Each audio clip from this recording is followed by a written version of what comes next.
Hello? How are we doing today? Guess what? There's going to be a face reveal. Get ready. Get ready. Get ready. Hi.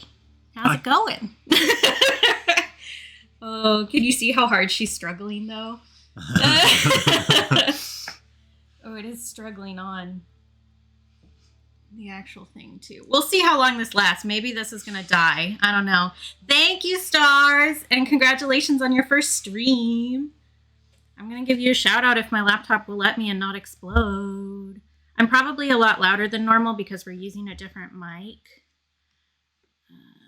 Yes, that's what I want to do.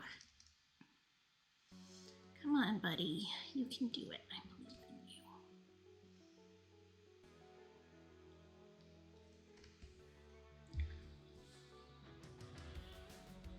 This is how I live my life. See why I want a desktop? Okay, so this is my brother. Hi. In case that wasn't obvious. We do look pretty alike, so it's easy to figure that out. I guess we look more alike when I'm actually wearing my glasses, which I did not do today, because I don't want to. So the first thing on our to-do list is trying out this candy. I bet this bag is really crinkly. Guess what?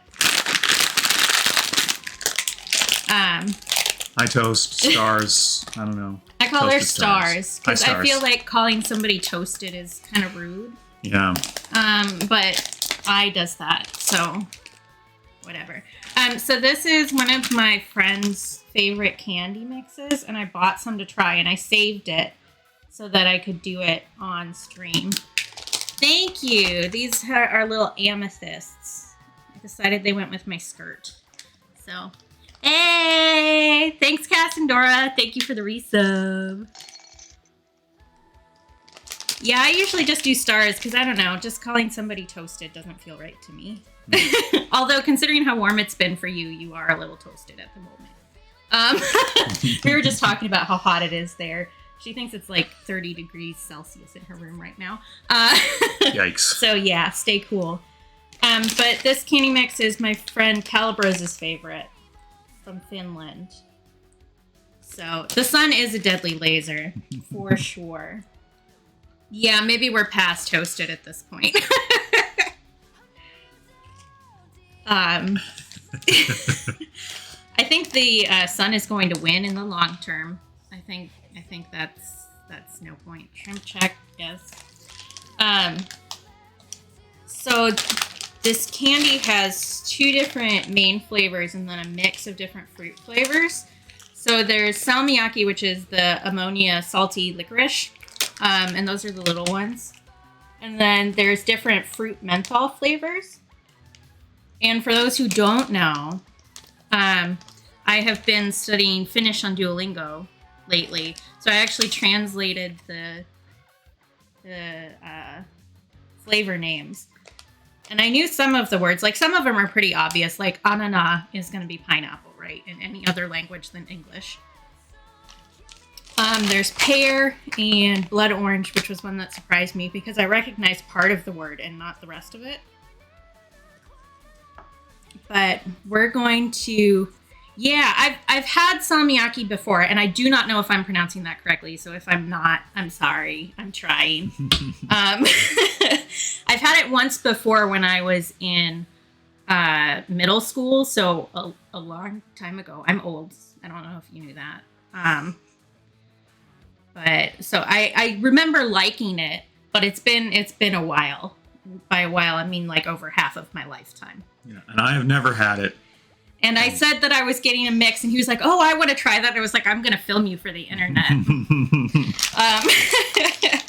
So I'm going to go ahead and cut this open, and we're going to start poking at it. These are supposed to be gummy candies. They are no longer gummy. I'm going to grab one out, and we have little bowls, glass bowls. Here, listen to this. I don't think that's very gummy anymore. Just for the record. That one looks like it's going to be pineapple to me. So they're, I did put this on autofocus so that I can do like the beauty vlogger thing. Maybe. But so they're covered in white. And then the big pieces are the menthol fruit flavors. And the smaller ones are the licorice ones.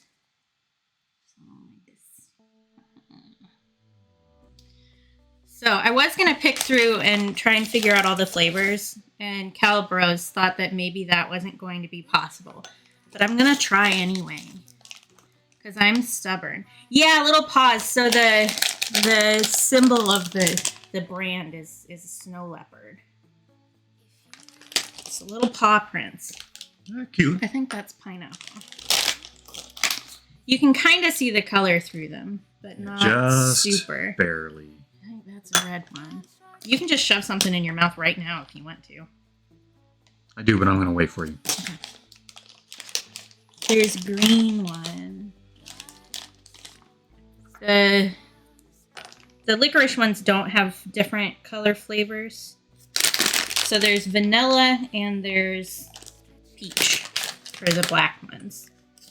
Here's green. They smell good. They mostly smell like sugar.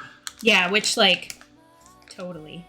Oh, Aunt Karen just texted me. I know what I forgot. I forgot to put my phone in streaming mode. That's what I forgot to do.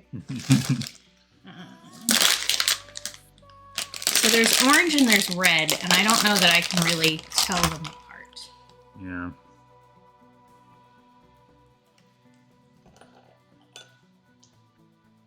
I think those are the same. I don't know. Pick a color, Greg. Green. All right. Green is supposed to be pear, so I wouldn't like this one even if I did like the candy itself. I love pear, so. Yeah. Oh, they're still a little gummy. They're fine. Oh, yeah, menthol. Whew. Just a little. I mostly just taste the menthol. I really like mint, so. The pear hit a little bit right at the beginning, and then the menthol blows it out of the water. Yeah. Oh, I'm getting a little bit more in the aftertaste now.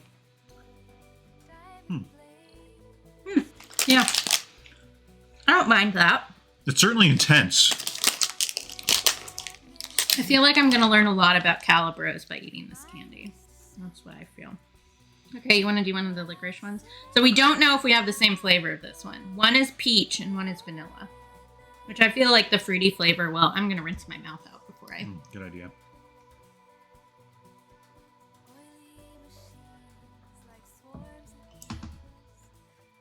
Yeah, I still taste menthol, but there's nothing to be done. Minty fresh. I'm going to do these instead of a breath mint anymore. I don't know. I feel like it's more effective. Yeah. Okay, here we go. Mm-hmm. Yeah, that's tasty. Yeah, I like that a lot. I really like black licorice, so. I like licorice and I like salty sweets too, so. Yeah, same. I think I have vanilla. Oh. I think I have vanilla. It's an interesting aftertaste. Yeah. Doesn't have the aftertaste of like an Australian licorice or. Mm-hmm. It feels a lot less intense than black licorice that I usually get, which is impressive to me, honestly. The salt is very strong. Mine wasn't that salty. Oh, mine was super salty. Maybe it actually just means that I'm dehydrated if I can't taste the salt. That's a trick that I have learned. Okay. I'm gonna dig some more out. Because I think that maybe finishing the menthol and then trying more of the black licorice is right. I'm not sure that wasn't peach. I'm pretty sure mine was vanilla. So that probably means mine was peach. But I could be wrong. I don't know. It's not like I know what I'm doing. I'm not an official candy sommelier. Yep, sippy. You have to take a sip of your water. It's been commanded. No, I'm not wearing the headset. You can't hear me making super loud wet noises with my mouth. Aren't you guys sad about that? I should stop hitting that up against my laptop for one thing. But I need to see if I can find red ones. Because I feel like maybe that's red. It's hard to tell. I don't know. Yeah, I have no clue. Yellow is more obvious, I think. So that's the pineapple? Yeah. Okay. Mm-hmm. Yeah, that's good. I like that. Menthol and fruit is not something you'd really combine here in the States. Yeah, I associate menthol with medicine. Yeah. And so, like, having menthol but then also a bunch of sugar is an interesting experience. Mm-hmm.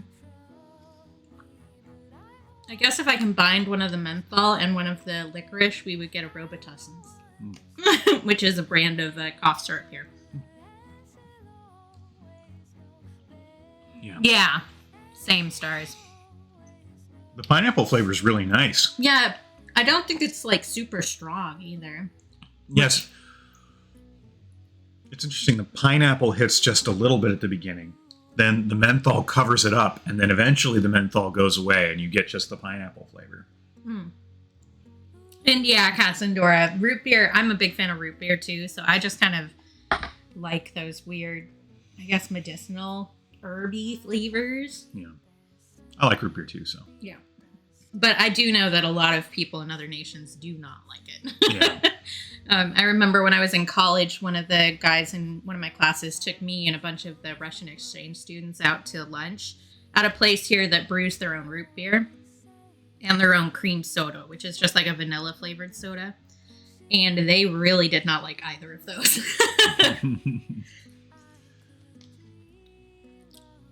So either blood orange or raspberry for the last one. I think these are both. Yeah, it just smells like sugar, so I can't use that to identify. You crunched. Are you okay? Was no, that your jaw? It was like stale on the inside. It's blood orange. Crushed through it. I don't like fake citrus flavor. This one's blood orange. Ugh. That's probably the reaction people expected for the licorice, and I'm like, oh god. Okay, so this one's raspberry. Ugh. It's a very light raspberry flavor. Ugh. I don't like fake citrus. The raspberry's pretty good. I'm wondering if maybe this one's raspberry. The raspberry's a lot lighter than the pineapple was. I wonder what the difference in flavoring is between regular orange and blood orange. Or if there is one, you could just add some extra color to it and pretend it was blood orange, probably. It is an interesting choice to use blood orange since they already have a red flavor. Well, they did make it orange, theoretically, but... Ugh, orange. I had this medicine when I was a kid. They gave me, it was some sort of antibiotic. And they gave me free samples of like a powder that you had to mix water into and drink it. And the flavor was raspberry orange. And I was a bad child. And I definitely pretended to take that and put it in the toilet because I hated the flavor so much. It was a really bad texture too. It was really gritty. Yeah. I did not like it. So if I ever die due to bacteria, we can blame that. We can blame whatever company made that freaking raspberry orange flavor. I'm not sure which is which here.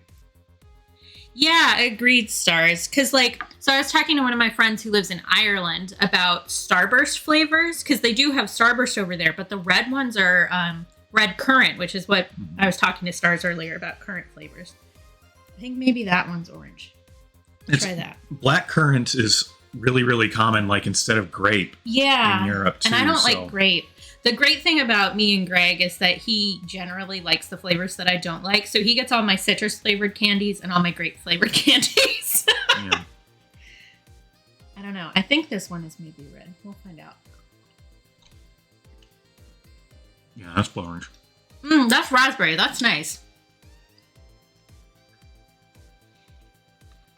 Raspberry's good. The menthol is still an interesting combo to me, but I don't dislike it. The orange is a very strong flavor, but I don't like the menthol with it. I like the menthol on the other candies. I think the menthol with the orange just really pumps forward the fake flavor in the orange. Yeah. Versus the other ones that kind of I don't know, add a sensation to them instead of just...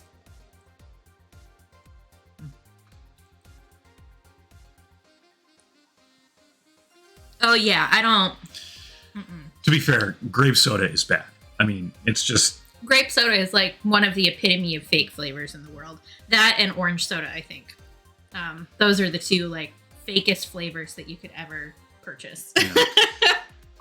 Grape candy, I think, is a better flavor than grape soda. Yeah, in general. There's a specific brand of gummy bears I really like because their flavors are a lot less fake feeling. Albanese gummy bears, I'll give them a shout out. I'm not sponsored, but hey, if you guys want to send me gummy bears, I will eat them constantly and make myself sick. But their grape is actually a lot better, I think. It's a lot lighter flavor and it feels a lot less fake. Yeah, a lot more like grape. Grape flavoring doesn't taste like grape. Yeah, which like if a flavor doesn't taste like the fruit, that's fine, but don't try to pretend that it's the same thing. Like peach flavor and actual peaches, nothing alike. Nothing. I like both of them. Same with watermelon. Theoretically, the reason banana flavoring is so different from regular bananas is that it was based off of an older strain of banana that got wiped out by like a banana plague or something. But considering how all other flavors match up to their fruit counterparts, I don't know that that truly describes the issue. Yeah. I feel like it probably didn't taste like those bananas either. Probably not. But like raspberry is one of my favorites.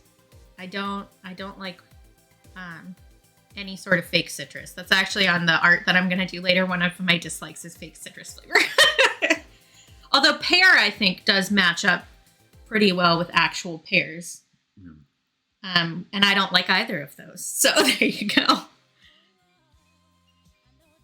Oh, yeah, that's fair. It does kind of have like that lotiony kind of vibe to it. Yeah, and that's another one that really doesn't taste like watermelon at all. I mean,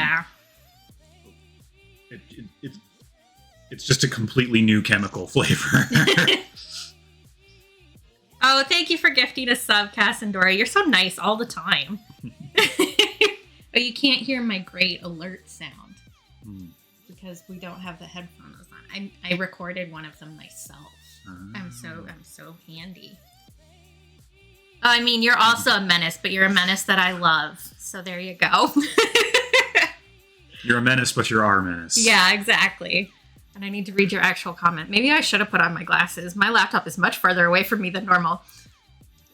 Grape soda that used to be in the supermarket years ago. It tasted like those chalky... Oh, no, not the necklace sweets. I hate those, but in liquid form. Oh, I could not. I'm glad that you like it, because I could not. I absolutely could not. So that emote, the awe emote, I'm making it bigger, hopefully, so that Greg can see it. That was the first emote I thought up in my mind when I decided that I wanted to start streaming mumble years ago. It's been a while. And I was so excited to get affiliate so that I could draw that specific emote. Because that's how I feel when people are nice to me. I'm just... I'm going to eat more of the black licorice that we have sitting around now. Because I feel like the mint has mellowed out. Okay. This one's peach. That's peach. The other one was definitely vanilla. I think maybe having the pear right before it added a fruitiness to it. Yeah. That's good. I like that. It is weird. The peach front, it just tastes like a candy that I would get here. And then it's just very, very salty all of a sudden. And then it's not as salty for me, so maybe I need to have some Propel later.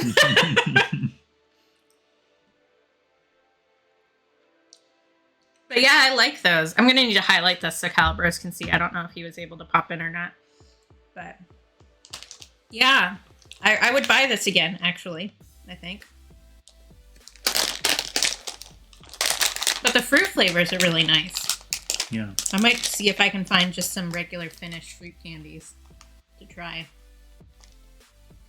I did try to find some of the salmiakki, the salty licorice in the brands that Calibros said were good ones, and I could not find it without, like... Because I just got these off of Amazon, I'm not going to lie. Somebody in Finland shipped these to me. But yeah. I like those. I do really like the licorice. It's a very different licorice flavor from anything I've ever had before. Yeah, it mostly reminds me of you remember that really big chunks of licorice that Mom used to get in that tub? That's the closest I can think of. Yeah. And I think that was Australian. So I've heard lots of really good things and also lots of really bad things about this licorice. Yeah, well, some before of them I've had have it. more ammonia to it, too. Yeah. And I really like it, but I also now really understand why somebody people wouldn't. don't. Yeah. And I mean, so many people just don't like black licorice to start out with. If you don't like black licorice, you aren't going to like it because that's what it is. But yeah, I can get why people would not want to put that in their mouth. I do, though. It does have that ammonia aftertaste, which is very strange, but not bad. Yeah, I don't know what the outside, like the white stuff on the outside is. I'm wondering if it's just like cornstarch, just so that they don't stick together. Because that's what you do. Modified potato starch. That's what it's going to be. And wheat starch. So if you are allergic to gluten, don't eat this. But yeah. Definitely an experience. Yeah. I'm glad that I got it. This was, what, $15 with whatever tariffs or whatever the Amazon seller decided to stick on it. Which is not bad. I mean, for an import. Oh, yeah. Are you not a black licorice person? Totally get it. Yeah. I'll eat yours. You don't have to worry about it. If you ever have some, just slip it to me and I will eat so much of it. And the thing about black licorice is that if you don't like it, it's very intense. So you don't like it a lot. Yeah. Because it is a lot. Yeah. It is definitely not a subtle flavor. There's one more in the bowl here. I don't know which flavor it's going to be. Sorry, I keep looking out the window. We're right next to our back deck, and there is a mushroom right at the bottom of the stairs of our deck, and I'm going to need to go take a picture of that later. It's been so wet here this summer. It's vanilla. And cold.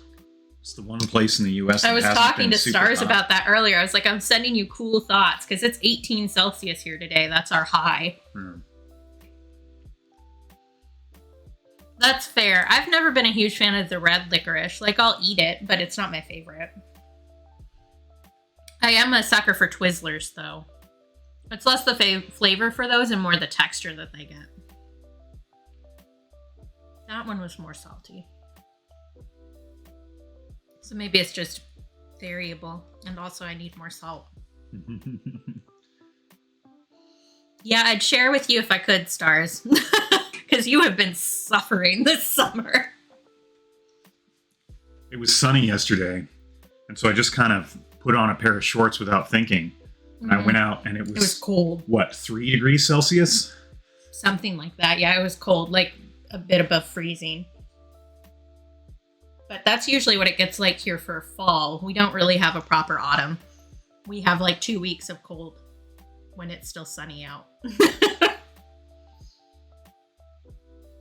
Which is a nice time because all the leaves fall down within 2 weeks. And so you have like a really intense burst of autumn. And then all of a sudden it changes. Yeah, the leaves kind of change color and fall all at once. This is really stuck in my teeth. Yeah, it's very sticky. I'm sure it being mildly stale does not help. And it is really interesting because I keep getting little bursts of salt and ammonia. Mm-hmm.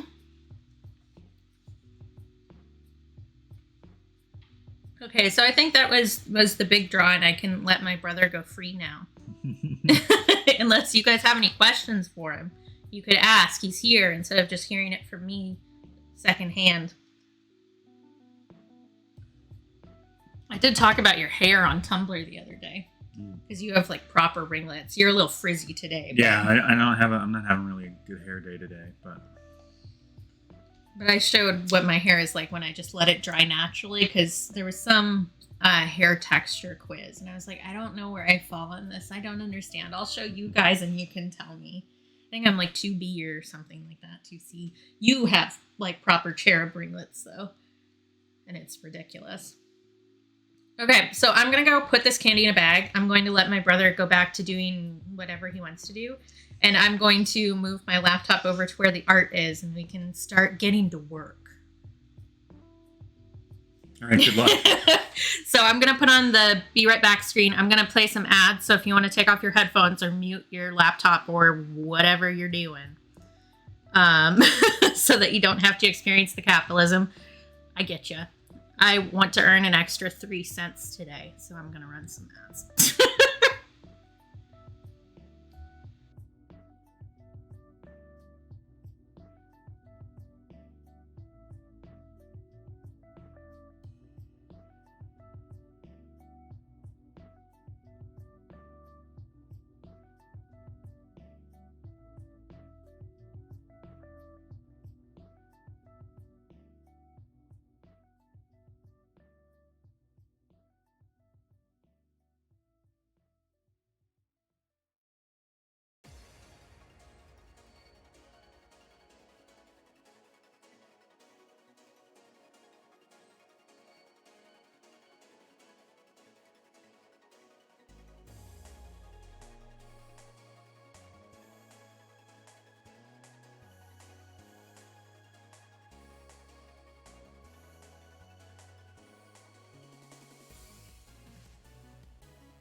Okay, I'm back and on a different mic, so I probably sound different.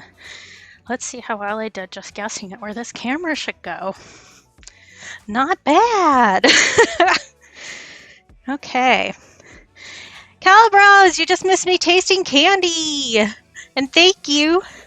I do like your candy except for the blood orange. I'm just realizing that my earrings are probably smacking the mic. Hang on a second.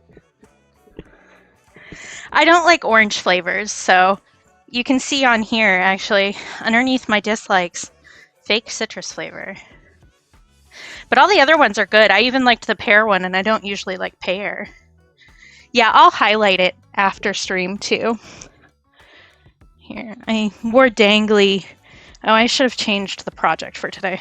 I wore danglies, but they're gonna smack against the headset, so. It's good, though. The licorice is really good, which is not a shock, but let me try to change the project text. Pretty good, actually. Greg and I both tried them out, and they're pretty, I thought they were pretty obvious, really. But I was able to see the colors through a little bit, so telling the blood orange and the raspberry apart before I bit down on them was a little difficult, but we managed, and we tried all the flavors, so.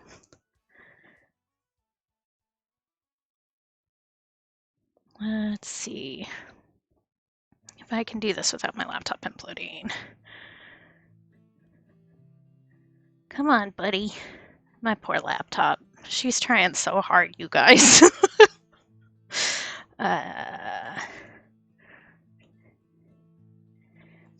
Yeah, that's fair. I did take the trouble of translating them, which I had fun with, because for the blood orange one, I recognized the word for orange because you taught me that. So applecini. I was like, okay, so what would be a preface to orange that would make sense? And I was like, I don't know. Blood orange, I guess. Is that a thing over there?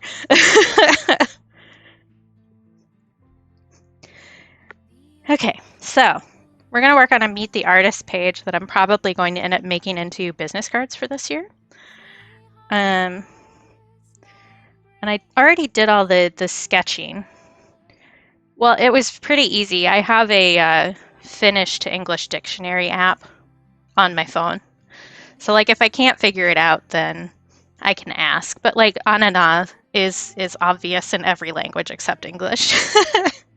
So, and was it vanilla that was a really obvious one? It was like vanillage, yeah, with a J, I think. So, we have a little drawing of me. This is actually the outfit I'm mostly wearing today, except I'm not wearing shoes because I'm in my house and I hate shoes. So we have a few things to do. I drew both the old Twitter logo and the X logo, but maybe I'm just going to leave that off of here. I don't know that it's going to last the year, if we're being honest. Yeah. I'm bad. I'm sure I was mispronouncing things the entire time I was doing that. Because the Duolingo is good, so like I have a pretty good reading comprehension of the vocab that I have, but spoken, they don't have you do any speaking at all, so I probably sound the equivalent of a Texan trying to speak French or something. It's probably real bad.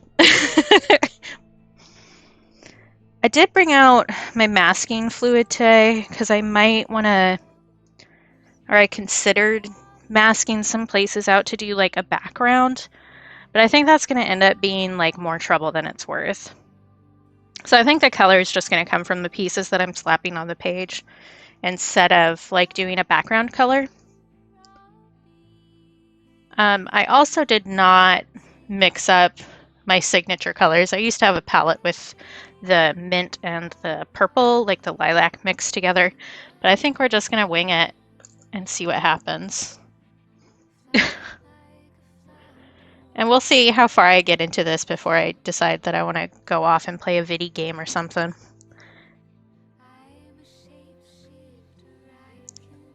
Yeah, I think I'm always better with written language than I am with spoken language. If you can't tell by me stumbling over my words constantly. So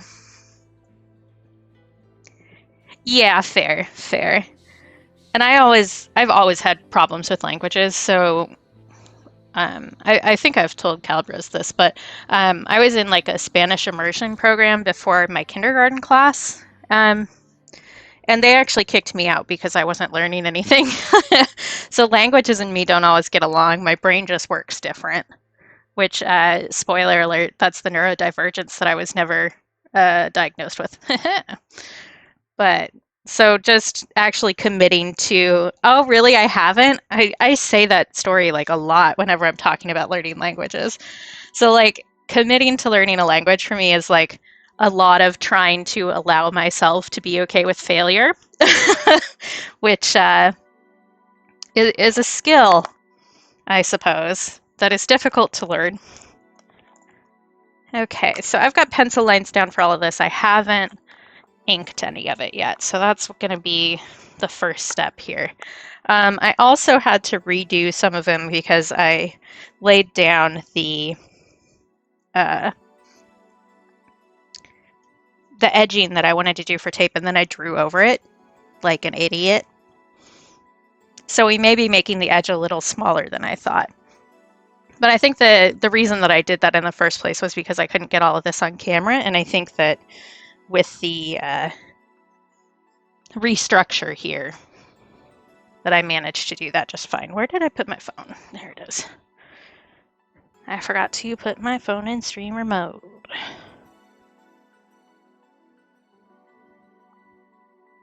And I'm going to mute you guys for a second because I need to sneeze.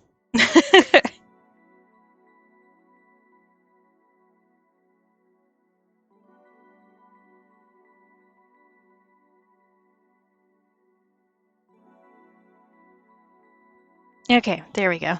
My dad got me flowers and they're sitting for my birthday and they're sitting on the table and it made me sneezy. Okay. Let's do the logos first, I think. Those are the ones that I'm most concerned about. Because if they aren't recognizable, then they are worth nothing. The rest of it is just me talking about myself, really. Guess let's do.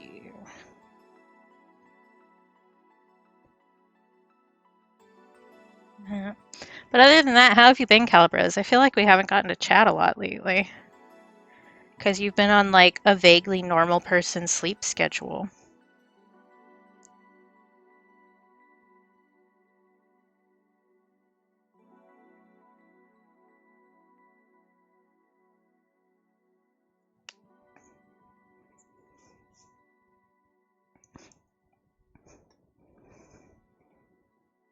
Mm-hmm. Yeah, Greg is actually learning Dutch. And some of those sounds I can see how that would be difficult for sure. Yeah. And that's just like a difference in how brains work too. So the sounds that you're used to are ones that you recognize more readily, and ones that you don't. So like the guttural French sounds and stuff like that, a lot of people have trouble with. I did French in middle school and high school, and if you ask me to say anything in that, I really don't remember most things. I remember strawberry. I remember how to say in leather, which should tell you the kind of child I was. Phrase en coeur would be a strawberry in leather. And I'm sure my accent for that is atrocious too.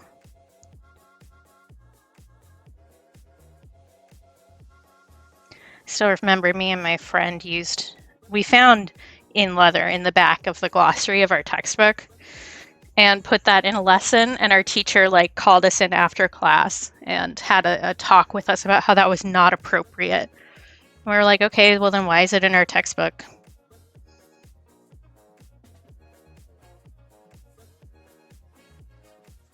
Which she was not really a fan of. But my point stands.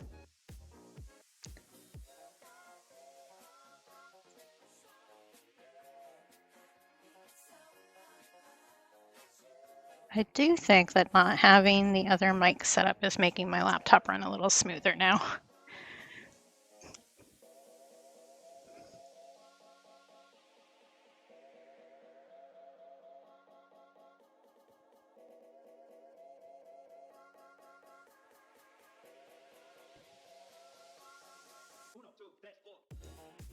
But really, it's been an extraordinarily boring day. Oh yeah, French and Spanish too. The different slang words for various body parts and different dialects of Spanish can get really, I'm gonna say hairy to be funny. Could get really hairy really fast.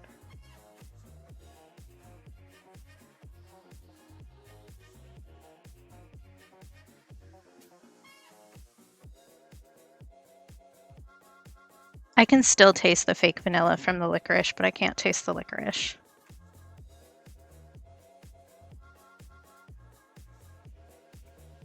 And when the candies weren't as hard as I thought they were, I could bite into them just fine. But they did definitely sound not super gummy anymore.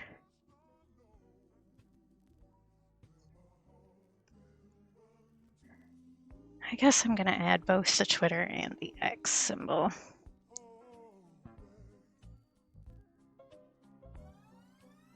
I feel like the Twitter symbol is just so much more obvious. Like, the branding for Twitter was always so good. Like, to tweet is in the dictionary. Yeah, I definitely thought they were hard candy when they arrived. Like, they weren't very squishy, but we bit into them just fine and it was fine. But I'm sure traveling all the way over here and then sitting around for like, what, 2 months at this point didn't help. Oh, does that actually... I need to look at it. I know it's just the Unicode X. Yeah, it does. Okay. Oh, my aunt texted me.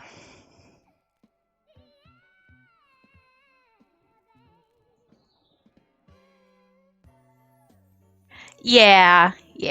And it was definitely an old batch, which is fine. The flavors still are good, I think. The peach flavor was really nice, too. I wasn't sure how well it would stand up to the licorice flavor, but it actually came across really well. I should just keep this open as reference. I don't remember the X symbol. I can draw the Twitter symbol just like that, so easy. No, it doesn't. Okay.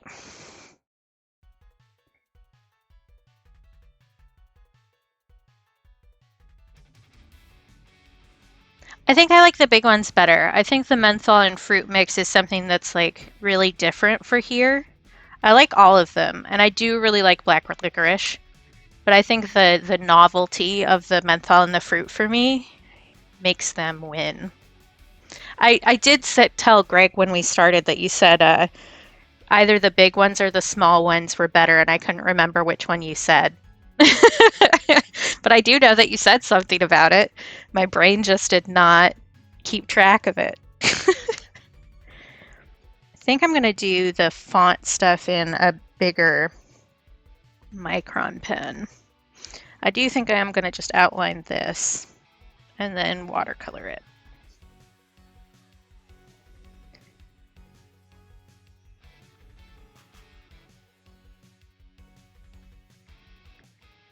Yeah, I maybe didn't write it down because I thought, oh, maybe that'll bias me, but I do like all of them except for the blood orange, which is not a shock. It is a shock that I didn't mind the pear too much. We just did that one mix. I didn't have anything else special. It was just trying Calabrose's favorite candy. That was the whole kit and caboodle.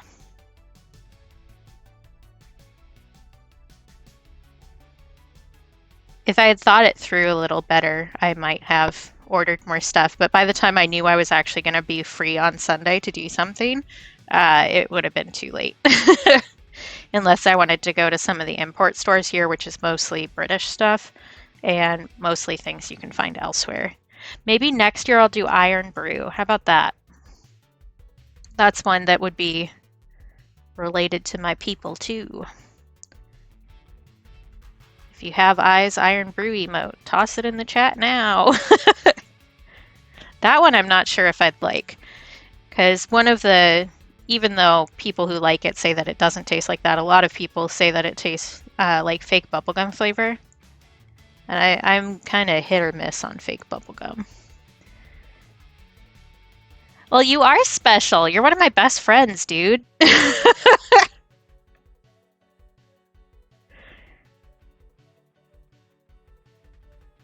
Yeah, it did. I was mentioning so for once the salty licorice stuff isn't really a thing elsewhere, but I have tried that before a long time ago from a Swedish exchange student who was in my middle school.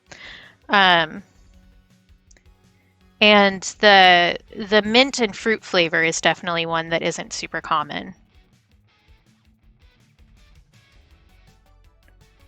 I can't think of a candy that mixes fruit and mint here in the menthol way. There are like chocolate mint is a common flavor here.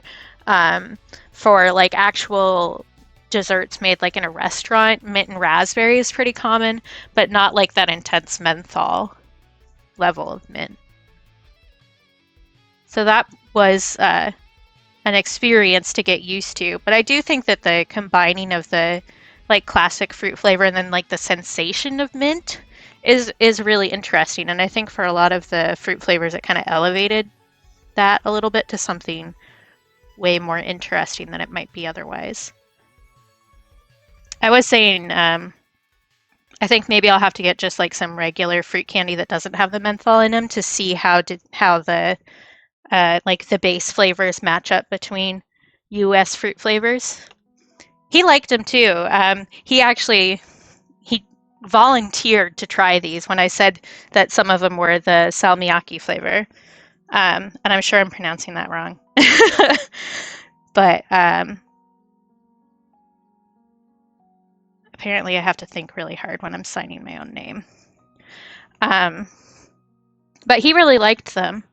He likes more of the fruit flavors than I do, generally speaking. Oh, was it? Oh my god, I'm so proud of myself.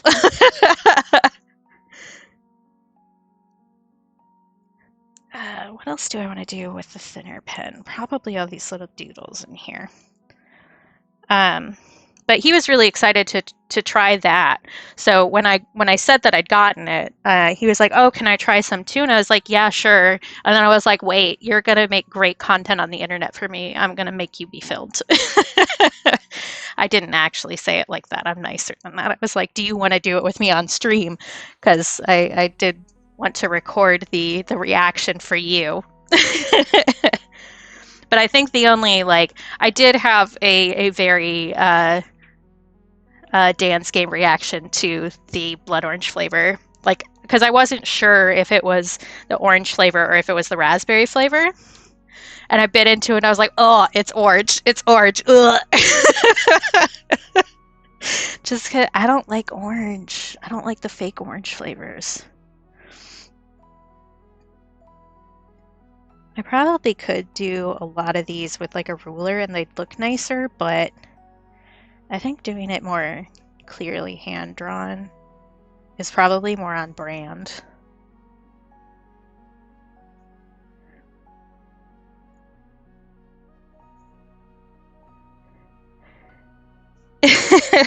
That's fair. See, I was able to tell them apart pretty well, but I also knew what I was looking for, so that might be a difference.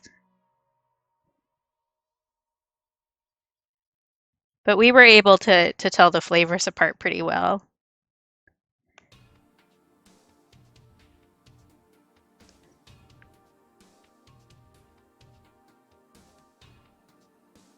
It occurs to me that I didn't actually count out the number of palette slots. So these might not be right. We'll find out. It's not a big deal if it doesn't match up. Just, you'd think since I drew the map of all the colors that I would have remembered that. Maybe I did. Oh, no. One too few on the top.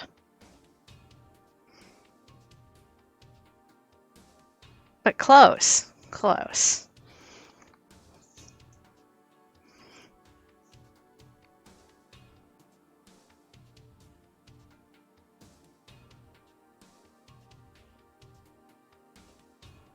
Ooh, that was not a straight line, even remotely. We can pretend, though.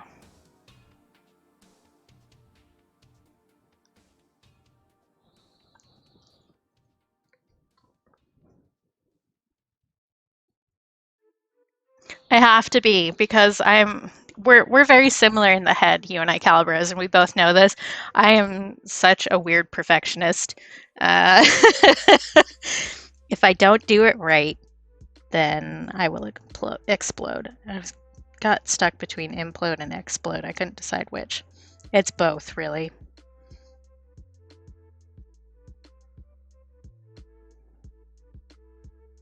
Although I'm trying to give these some hand-drawn flair and not be too crazy about it. I should also double check that I'm spelling gouache correctly. It's such a weird word. It's like, let's throw every single vowel into this word. I also could have actually gotten references for most of these, but I didn't. The only thing I actually looked at while I was doing it was the mechanical pencils that I use, because I have essential materials on the side.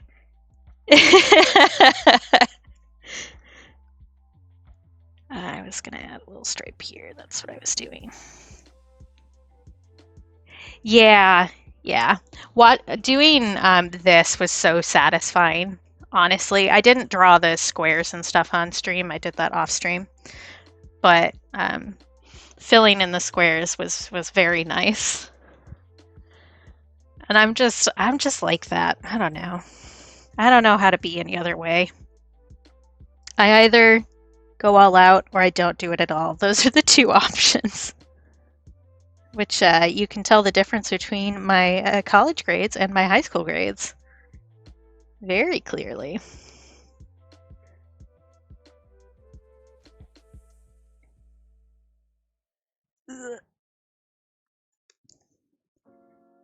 This is a really shitty Procreate symbol, which is the program that I mostly use.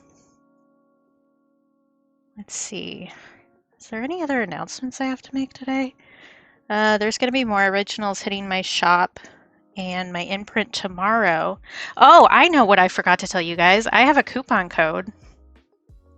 What did I make the command? That one. I have a coupon code going this week on my Ko-fi shop and my imprint for 5% off. And that includes original artworks. It includes digital stuff, all that jazz. The only thing that the 5% doesn't come off of is commissions. But that's good for a whole week. Stickers too. You can get cheaper stickers.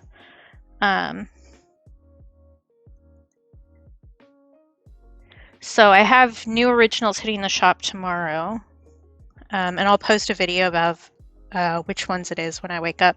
My patrons already know what originals are hitting. They get a preview and they get to claim stuff before it goes live.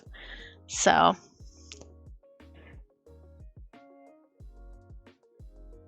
oh my gosh, you would take business studies. That seems very you somehow.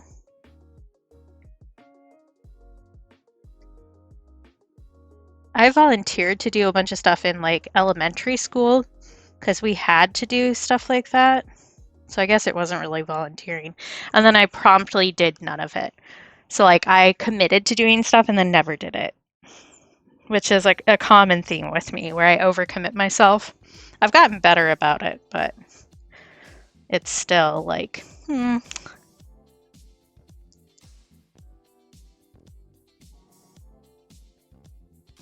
Let's see. One of the things that I had to do in elementary school was they had basically an after-school club kind of a thing, except it was during school, where you would volunteer at certain places and study some sort of career or volunteer opportunity or something like that. And I volunteered to help with rehabilitating greyhounds who had been racing dogs, and then promptly did none of it. Oh, yeah, I'm sure. I definitely got way burnt out after college. I think that was more because I was working part time and going to school, more than full time every semester. Because I did a major and I did two minors, so I was taking at least 15 credit hours a semester and working at least 20 hours a week. Um, and when I graduated, I was done, man. And like I was planning to go to grad school, and that never happened because I was just so past done.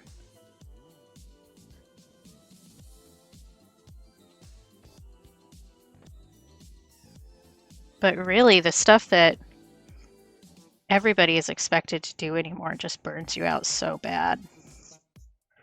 I don't know that it's possible to live in the world that we're in without getting burnt out about something. Like, even if you can manage work-life balance and all that jazz, you still get burnt out thinking about how the world is literally burning and all that kind of stuff. It's a lot.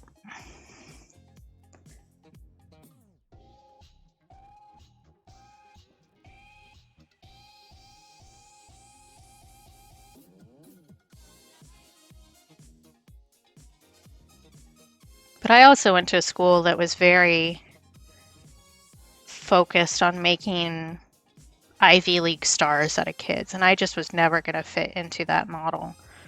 So I think part of the reason I wasn't so burnt out from high school was because I just straight up gave up because I wasn't what they were trying to make me be, and I never could be. So I just kind of like checked out. I graduated late with a 1.9 GPA from high school, which is real bad. That's like a D average. Yeah, for real. Which is not great. Not great.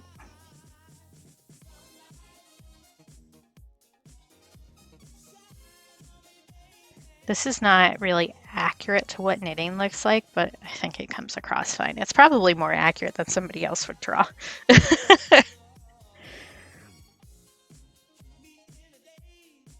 The weaving one is going to be a pain in the butt. It's so hard to display, like, I don't mean display, I mean convey weaving in a little sketch. But I sure as hell am going to try.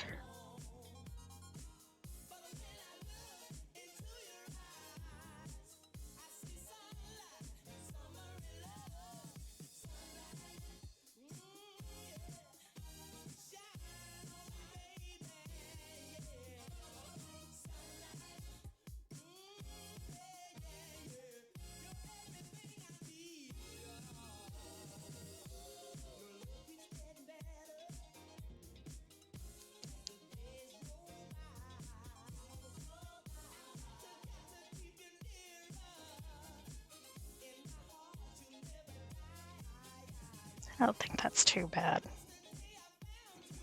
I am going to write what it actually is over top of it, just in case it isn't clear enough. I think it's okay.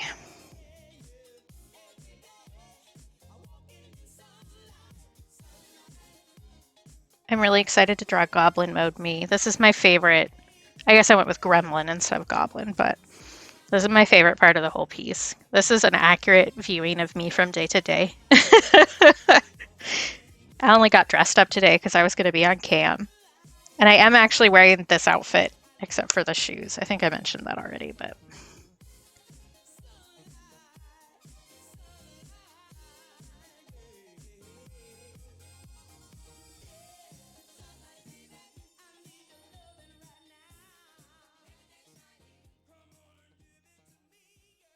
Ooh, my back just popped. That was loud.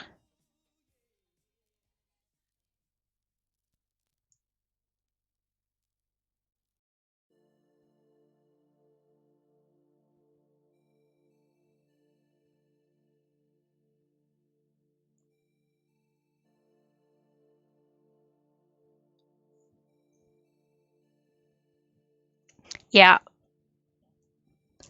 Yep, we are very similar that way. Like, if I'm in charge, I'll be in charge. If I'm not in charge, I'll take direction. That's fine.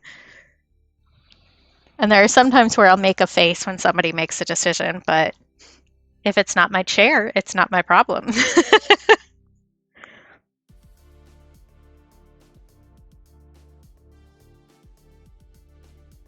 Okay, let's see if I can manage to make this look right.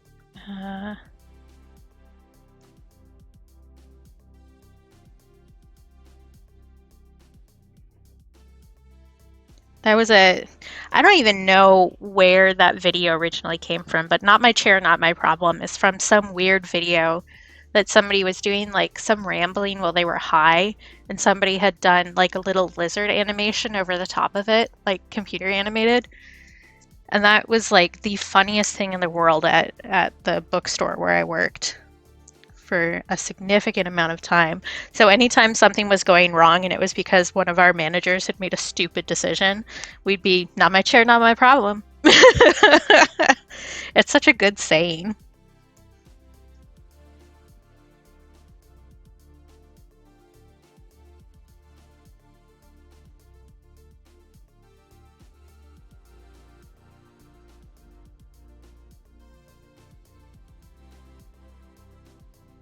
Not me pulling out a reference for this now that I've already started sketching it. Whoops. It's literally what I'm using, but I have the cap in a different spot.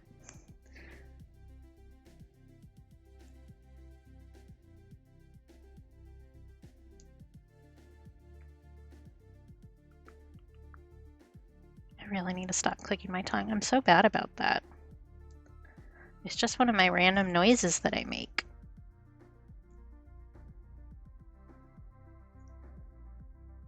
There, I think that's reasonable. Oh, shrimp check. Ugh. Leave me and my shrimp spine alone thing that I set up myself.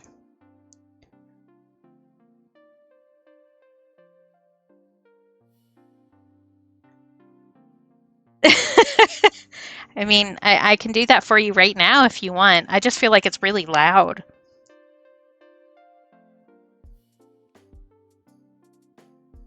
Let's see, doing the colored pencils.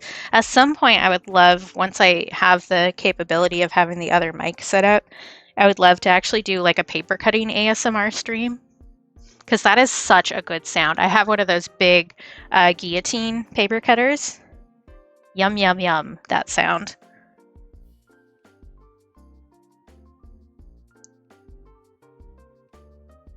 And cutting like thick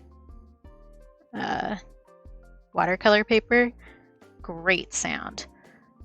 I do my follow alert? Yeah, I think follow alert. Sound is tape peeling off of the roll. Another excellent sound. Let's see, my sub sound is me playing with my brushes in the mug that I have them full of. So in here, this is something that my dad got me. You want to see?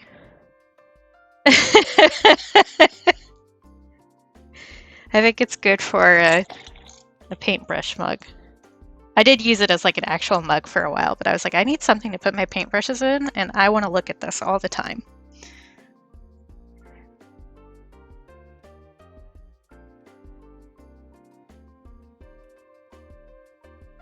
I do. It's getting too small though. I have too many things to put into it.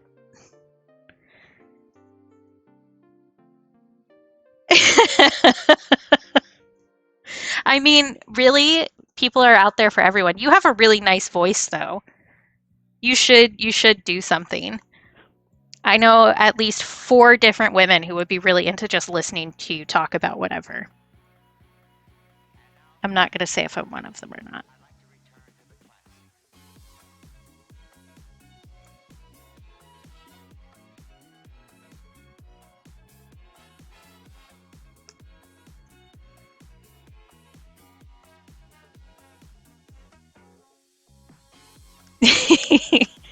If I can manage to make you blush, then that's the best birthday gift ever. I feel like it's hard to make you actually blush.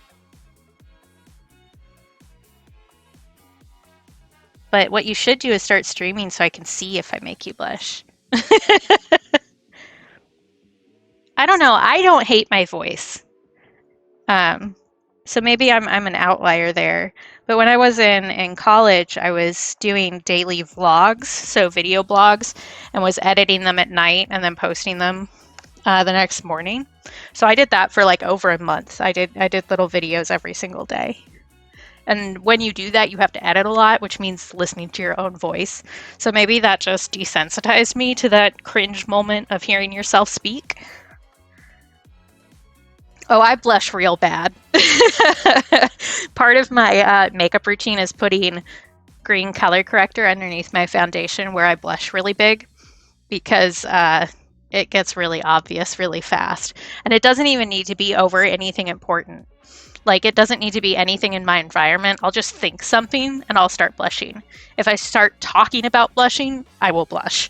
It's a nightmare. I'm so pale. You can see everything that's happening underneath my skin. Okay, here's the hard part, which would be my overly complicated mechanical pencils. These are my boys. I love these. They last so long. They're like straight up metal. They're made to be like engineering mechanical pencils.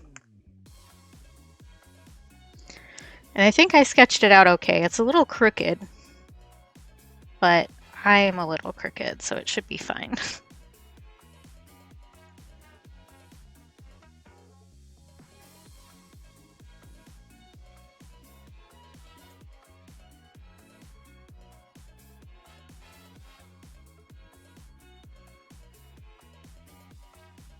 I'm trying to correct the crookedness as I go, and that may end in disaster. We'll find out.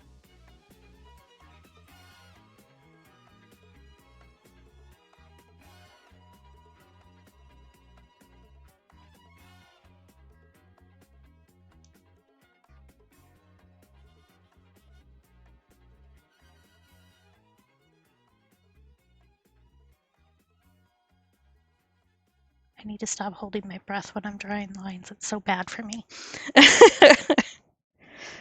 Breath control when you're drawing lines is like a huge part of doing stuff. And I really picked up the habit of just holding my breath whenever I'm trying to draw straight lines, and it's a nightmare. So I'll be like drawing so many straight lines, and then I'll realize that I haven't breathed in like 3 minutes. Okay. Gum eraser.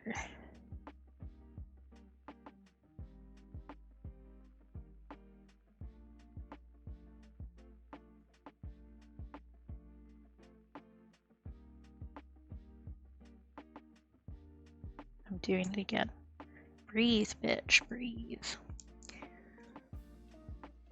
Okay, rubber eraser. I do have these next to me because they are essential tools, so they're things that I'm using right now. I'm trying to make them maybe a little more accurate because I'd already brought this stuff out last night after I was messing with this, and I didn't want to get up and go get it because I'm lazy. Okay, and drawing watercolor again. Write the brand that I use. So my plan for this, like I said earlier, is to do business cards, I think, with them. A little meet the artist thing. But hopefully I'm gonna also have my own website soon and stuff like that. So this will be like a nice little intro page, I think.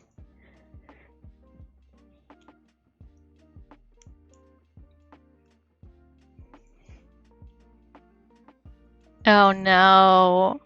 Oh. See, I'm like that too. I light up. My entire face gets red, and I was part of the generation like right before the chickenpox vaccine came out, And I have chickenpox scars on my forehead. And so when I blush, those turn like bright white and the rest of my face turns bright red. And it makes it so obvious.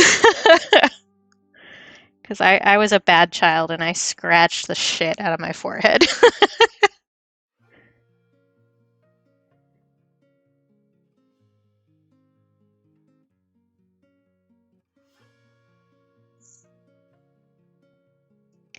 I think I want to add some little lines to that to show the seal.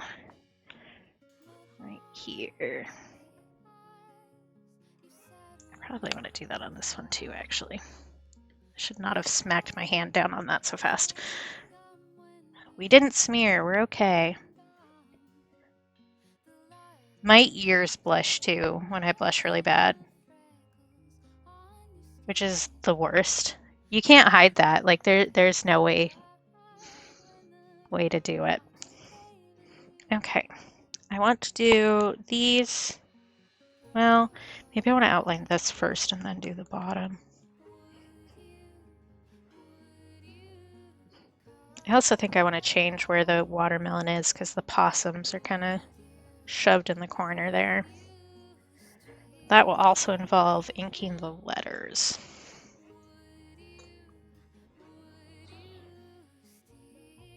So I need to think about what I want to do, I guess.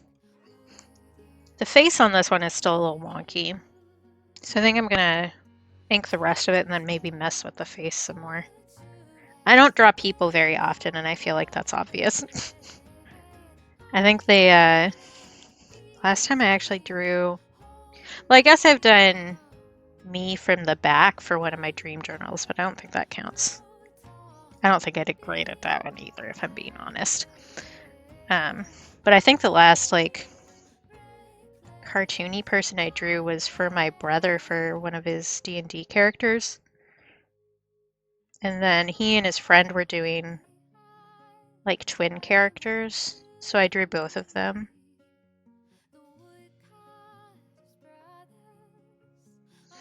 His ears are crooked, but my ears are crooked, so I think that's okay. I really don't draw people super often. Maybe I should do more of that, I don't know. Hi, Flack, thank you! Very much appreciated. Oh yeah, for sure. So I got chickenpox when I was in kindergarten, and I was young because I have an August birthday. I don't know if you've noticed, today's my birthday.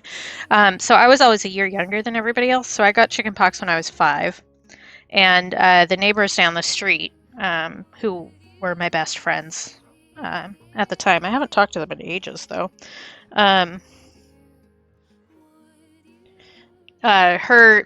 The mom made her 2 girls come over and hang out with me, and then neither of them got chickenpox off of me.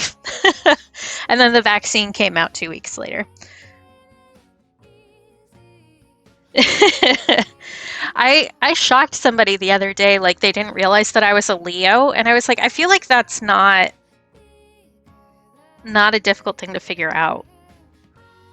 I don't know. I am a Leo Virgo cusp, so maybe that makes it a little different, but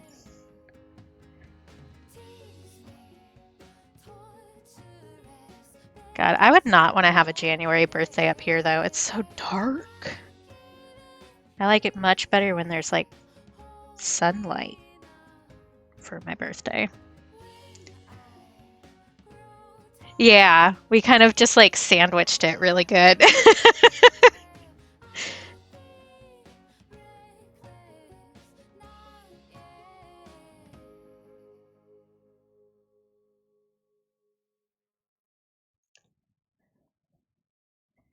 But I think we make up for it. I think we're both very Leo coded, if not time-wise. My brother is a Cancer, and you can definitely tell the difference. Although I always say that I collect Leos. The majority of my best friends have always been Leos, which is wild. So John, who passed away 2 years ago now, his birthday is the 14th. And one of my other best friends who I haven't talked to in a while, Penny, is also a Leo early in August. August is like my busiest month for friend birthdays. On the 14th, I have like 6 different birthdays in my calendar. It's wild. I collect Leos like they going out of style. This hand is so crappy. That's fine though.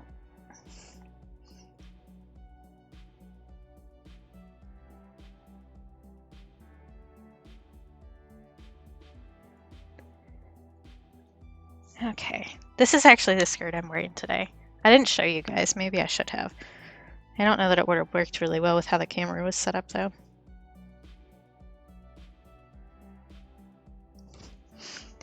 I mean, wouldn't you? It's so cold and dark in winter. Gotta warm up, right?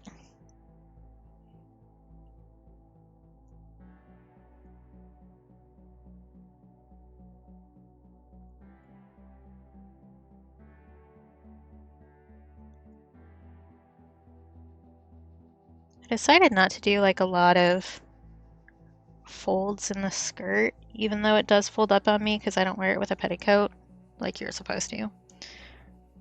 I felt like it would distract from the actual pattern of the skirt, which is the cool part.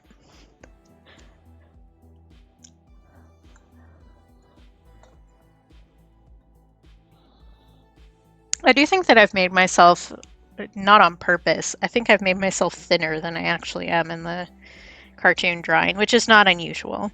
People tend to make themselves look thinner in cartoons, but I don't know. I also don't look as fat as I am from the front. I look fatter from the side. And I'm not using fat as an insult, just for the record. That's just a statement of who I am as a person.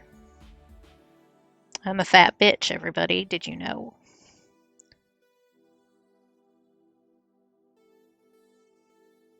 That is just how I like to describe myself.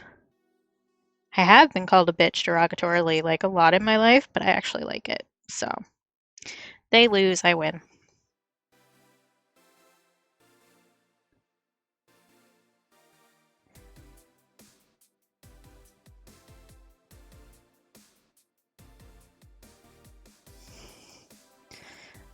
I did mention that I was going to draw different shoes because I do have a certain pair of shoes that I really love that I wear a lot when I'm wearing skirts. But they were really complicated to draw and I wasn't feeling it. It's so much easier to draw low top Converse.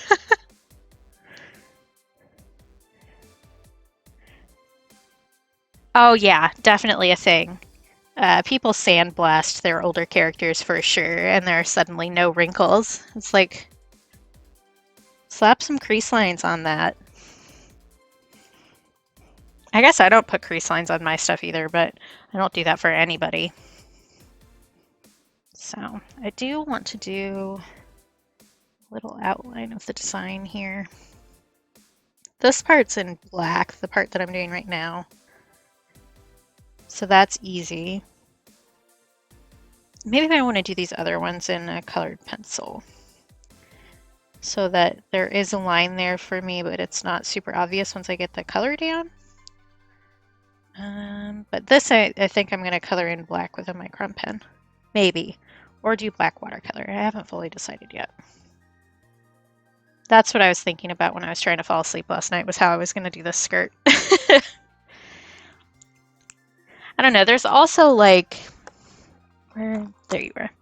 I guess I want to erase this a little bit before I put the color down. There's also just a tendency to try and samify everything with cartoons. So there, you want to have like a specific style that you use.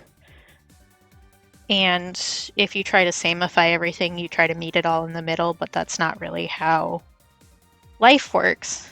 So you end up with generic, which tends to be skinny. I guess I do want to do the birds in black though.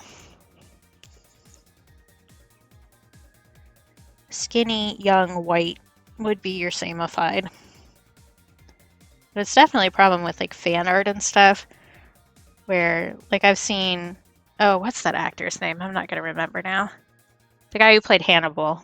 Um, People will do fan art of him and he doesn't have any lines on his face and I'm like, that's not the same person. I don't know who you're drawing, but it is not him. Like he has the super deep actor lines in his forehead. What are you doing?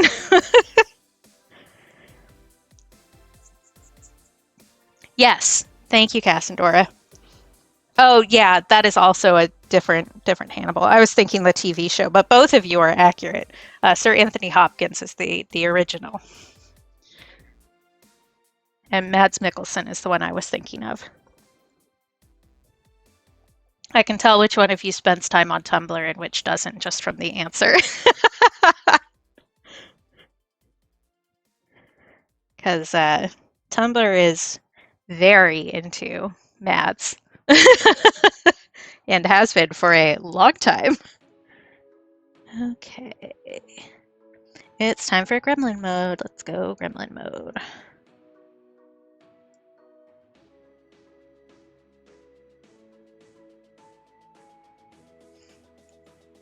Mad into Mads, for sure. Yeah, that's also fair. I have seen fan art of the movie Hannibal, but for the most part, people do like the Clarice and generally the Moth if they're doing fan art of that. So it's kind of a different vibe.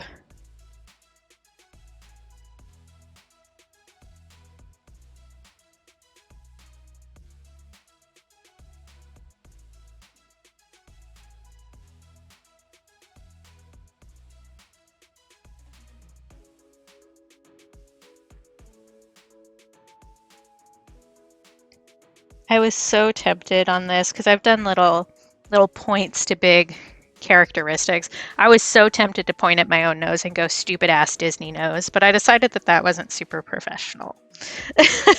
Because I really do have that generic Disney girl nose. I was just born with it. It wasn't my choice.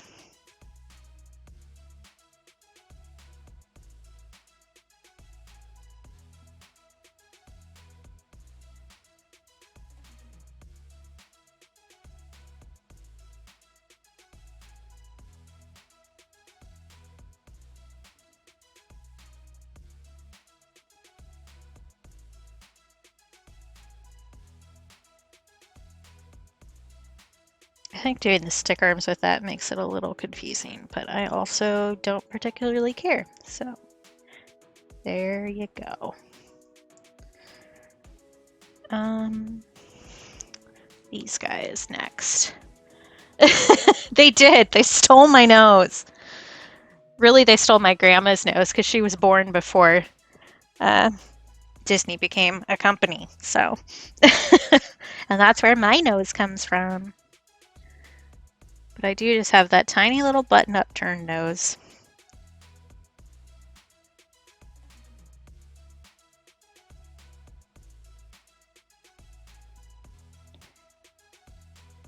Oh, also, my dad informed me that he got me my birthday present today. I had a call with him yesterday about art business stuff. And so I get a Steam Deck for my birthday, which means I can finally play Cassette Beasts in bed. Speaking of games with accessibility options is one of my likes. But I'm very excited. It will expand my indie gaming, which I really have been leaning way more into indie games lately than anything else. So I'm pumped. We don't know when it's going to show up, but it will be good whenever it does. It also means that I can play Sticky Business in bed, which is going to be a nightmare for everybody. Because I'm never going to leave you alone with all my sticker options. Although it does mean that maybe I'm going to double dip on a lot of games that I've had before. So I've been playing Cozy Grove on Switch as like my nighttime game because there's a limited amount of stuff you can really do in the game at a time. So it keeps me from the Animal Crossing issue of I start doing things and then I don't stop and then suddenly it's 4 in the morning. But But at a certain point, it's like you can't progress this story anymore. You need to stop and go to bed. And I'm like, okay, fine. But it's a really really cute little game. I like it. It's kind of like they advertised it as like a creepy Animal Crossing, which it is. But you're like helping ghosts around. It's great. Only if you were here, Calibros. When's our wedding? We discussed this.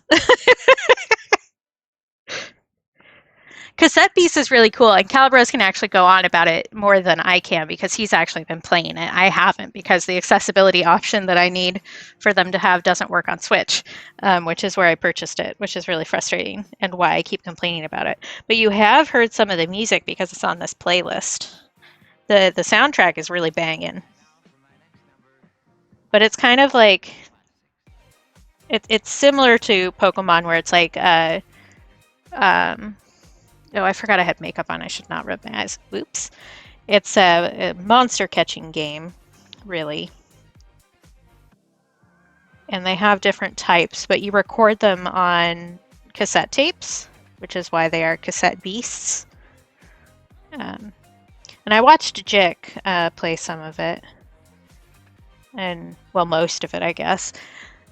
And it's really fun.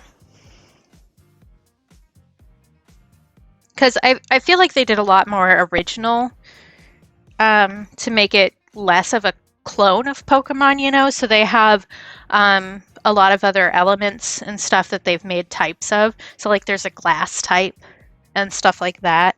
It seems really cool. Also, there's a cute girl to be gay with. So, I mean, there's multiple options, but...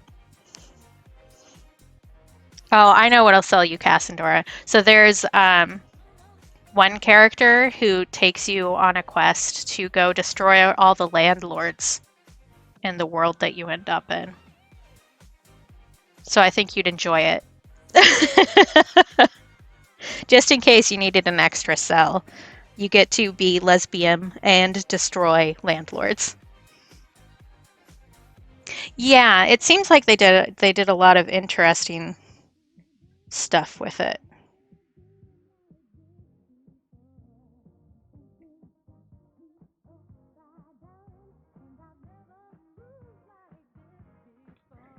Yeah, so you'd have fun with it.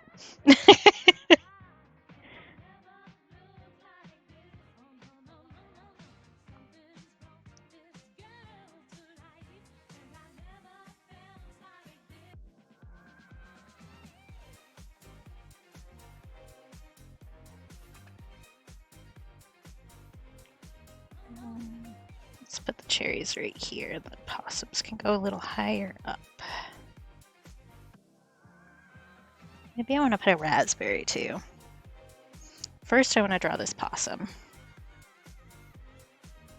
Which I didn't even look up a reference for this or anything. I just went purely off of vibes for this little dude.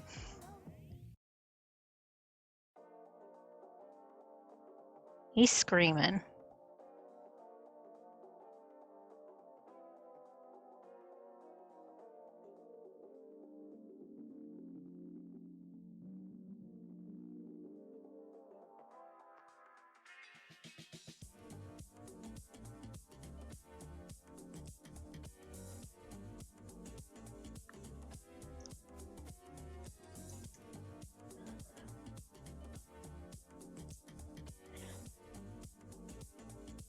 Okay, where's the line for this? Ooh, I definitely went over that a little bit. That's fine. We can survive that.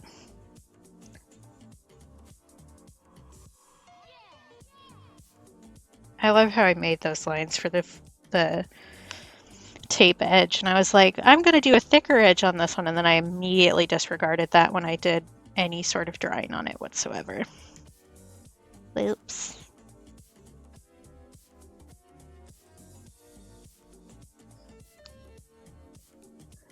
Oh, I wanted to do that in a thicker pen. Whatever. Too late. I can go over it. It's not a big deal. Maybe we're going to end up painting this on Friday.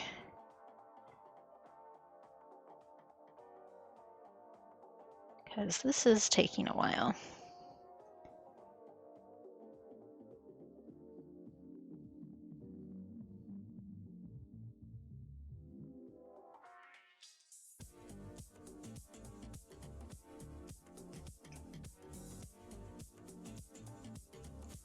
Oh, did he today? I haven't been keeping up. I'm so bad with the Discord lately. I will say that Pokemon Sleep has yet again disappointed me and did not give me a shiny on my birthday.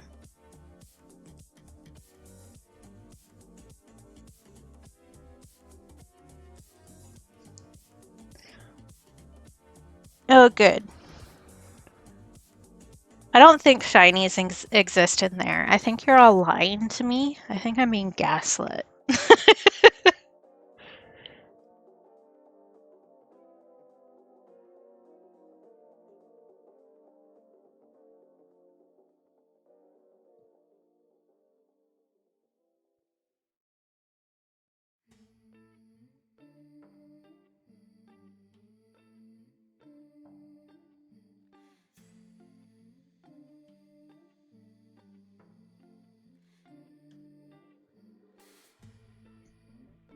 Yeah, I'm not feeling it. I'm not gonna lie. If I had gotten a shiny within like the past 3 days, maybe I would have felt different just because I haven't gotten a new Pokemon in like ages. So I got one Slowbro, I think yesterday.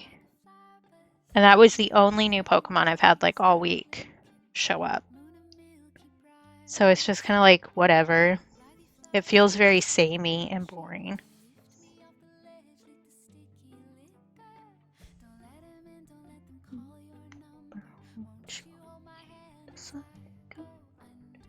This is my very favorite ACS song.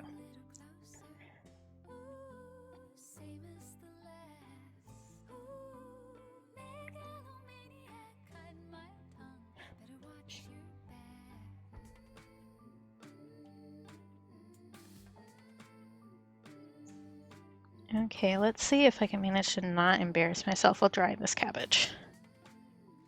That's such an anime joke that you can't draw a cabbage. But I hope I did okay. Yeah, I caught a different Slowpoke because the one that I had was an ingredient down nature, which is just killing me at this point. I do not have enough ingredients at all, and I forget to check in. Actually, I should probably, excuse me, check in now so that I can actually feed my Snorlax lunch. You guys want to see me do that? We can just do this. Ooh, maybe that's too bright. You can't see anything. There we go. You guys can see my squad. Oh, I never changed my category to art. Whatever. We're chatting. It's fine. I knew I was going to forget something. But, like, I have nowhere near enough ingredients to do anything with. Right now, I'm milking Squirtle for all he's worth, and that's pretty much it.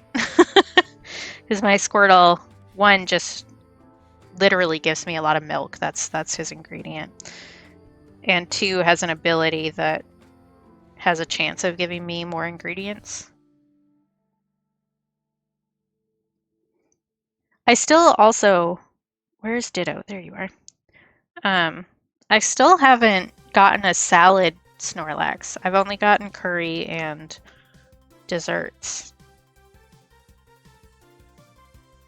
I'm just going to do auto cook because I do not care.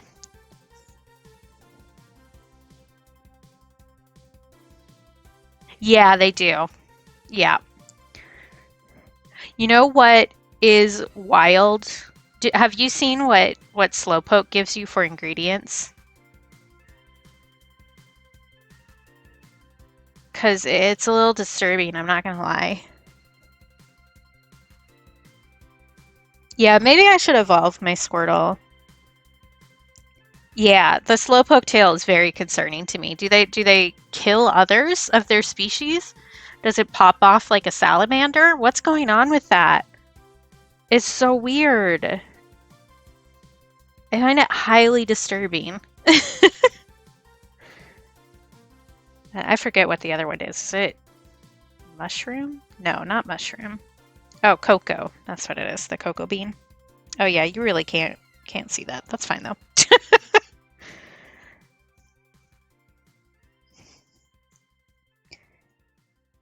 Do they grow back? I still think that's so weird. I don't like it.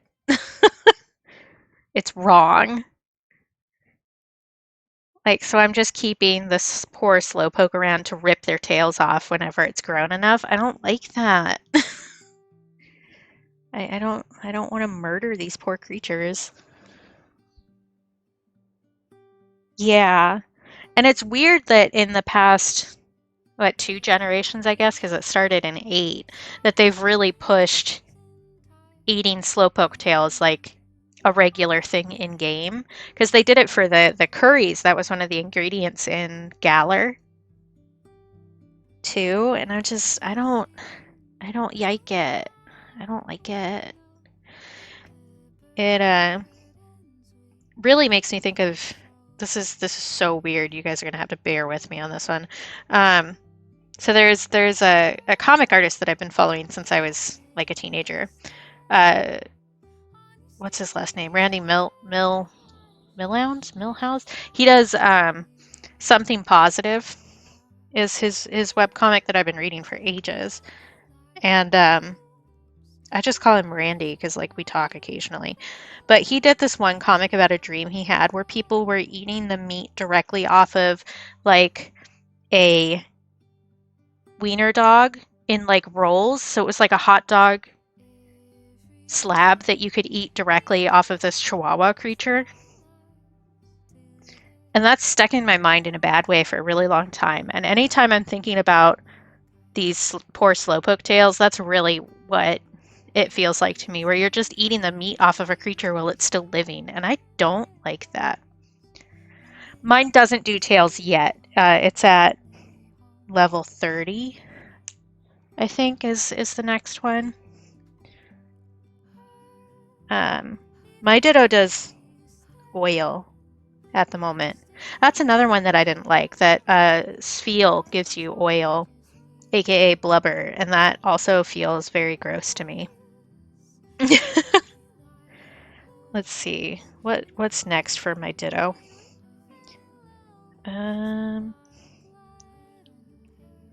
Yeah, so level 60 is the slowpoke tail, and then level 30 I have what I'm assuming is a leek, which you can't see. I don't know why I'm trying to show you. If I do it angled, kind of. Yeah, so level 30 is leek, and then it goes to slowpoke tail, which is like, is it transforming into the slowpoke and then popping a tail off? Does it stay slowpoke tail? Is it like faux slowpoke tail? Like how they have like faux lobster? Or imitation crab? Is it way different because it comes off of a Ditto? Is their flesh different, or are they made of the same thing? These are the questions that I have, and the Pokemon Company is a coward and will not answer me.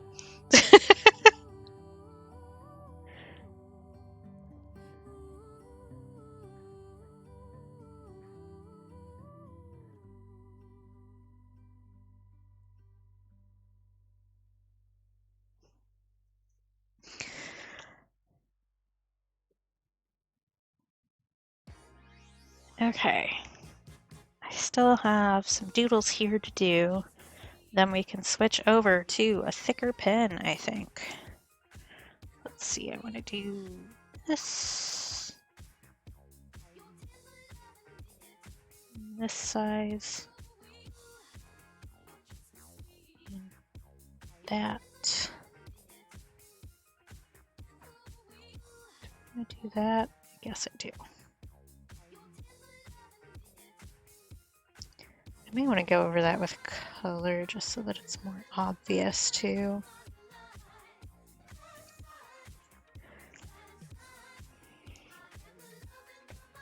Oh my gosh.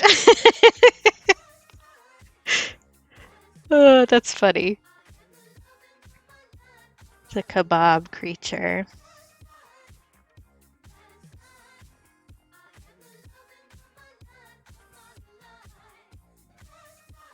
Okay, I guess I want to erase the face that's there and work on that a little more.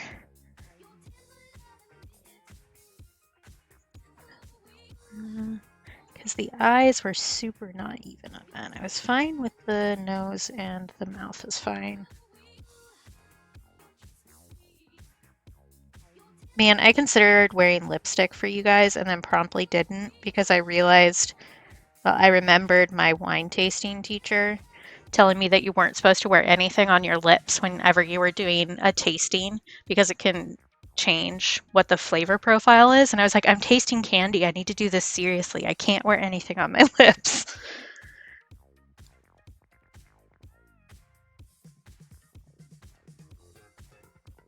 This is how my brain works. Welcome to the Terror Dome.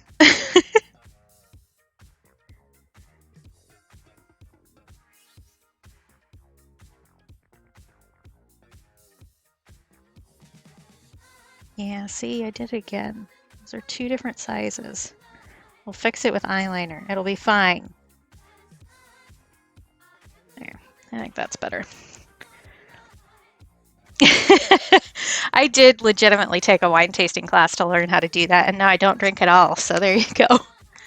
But I was the star pupil on the day where we had to distinguish if the wines had white pepper flavor or black pepper flavor. I was apparently the only person in the room who knew the difference.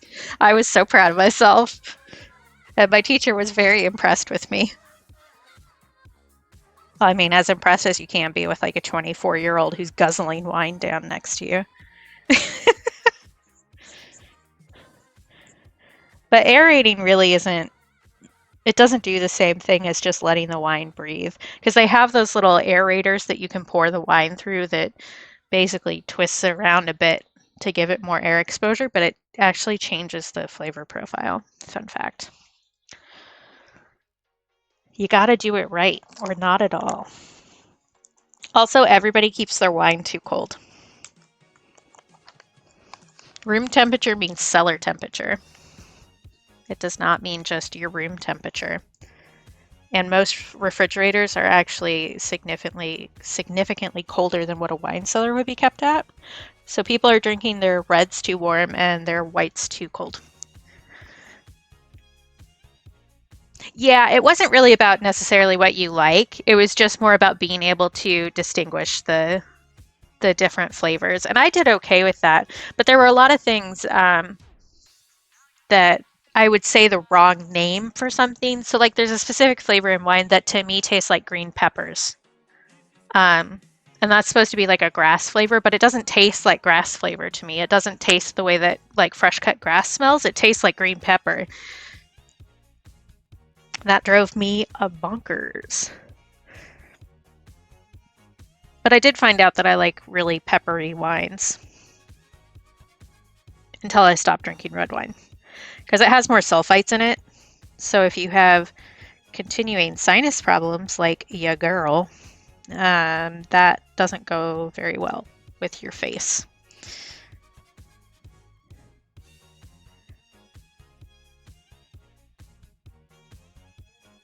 White wine still does have sulfites, but red wine has like a lot more, and your body reacts to it with histamines, which is the same thing that it produces for allergies. So if you drink too much of it, it can actually give you like an allergic effect without actually being an allergy, if that makes sense. These are the things you learn. My college also had a tequila tasting class, which I did not take. Hey, Dream! How you doing? Thank you! It's good to see you! But man, there was one day in the wine tasting class where we were supposed to smell a bunch of different ingredients so that we could recognize it in the wine. And my nose was so tired. There are some that are very much like the cilantro. So there's one specific, it's called a fault in wine, but some people do it on purpose. It's called Band-Aid flavor. So it's kind of like this plasticky, latexy kind of flavor. And it's in a lot of South African wines. And that one, some people like it. I sure don't. But there are definitely some where it's like, this is a good thing. Well, I don't like it. Get lost.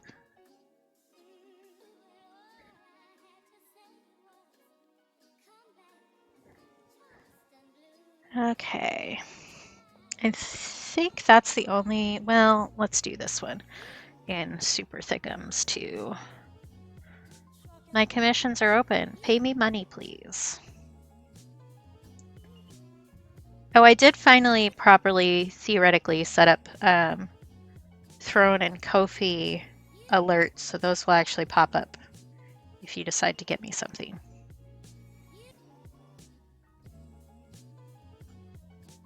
Which it wasn't working when Astro Kitty got me the calligraphy brushes, but...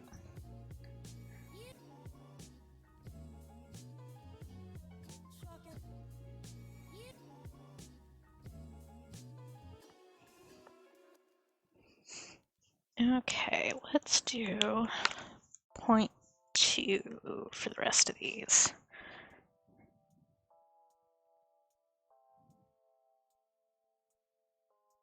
Then I need to erase a bunch.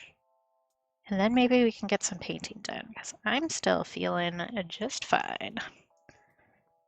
I am tired, but is there a time when I'm not tired? Not really. Am I spelling that right? I did have my brother spell check this for me earlier, and I'm still like, I don't know, man. I need to double check. Yes, that is spelled right. I'm a horrible speller. I'm a horrible speller, and I'm bad at math. If you need me to put things in a specific order, my brain will not do it.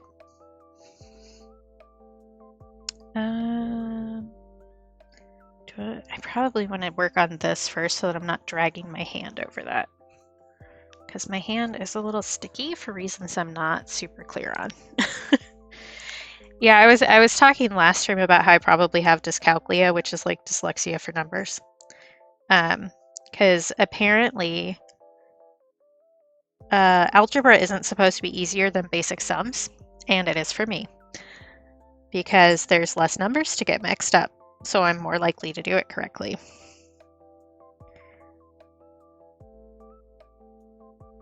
Because, like, I can understand the theory just fine, but I make really basic math mistakes because I mix things up. So I'll see 27 instead of 72 when I'm writing stuff down, or I'll subtract something instead of adding something. I don't know. My brain don't work the right way. Which is not a shock. I think we all knew that about me already. But figuring out the ways in which your brain doesn't work is a journey. And it has taken me 30 plus years on this planet to try and figure out why my brain is full of worms. I think I want to put she, they up here.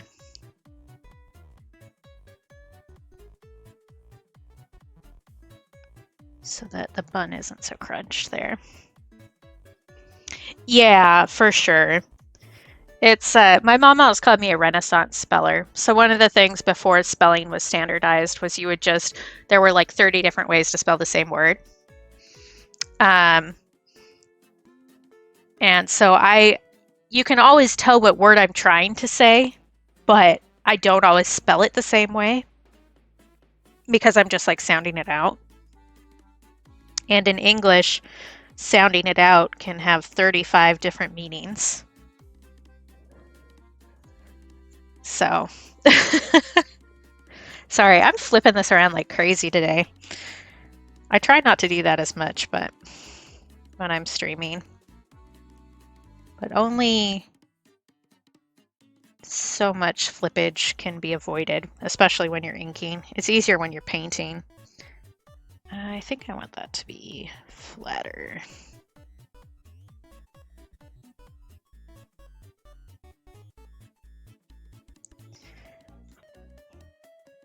Oh yeah, my dad wanted to be an engineer when I was little, because he's an engineer too. That's what his PhD is in, is electrical engineering, and it was kind of like a computer science before there was really computer science. And he thought because I was such a creative thinker that I would be a really good engineer. And then he saw my math scores, and I think that kind of killed that.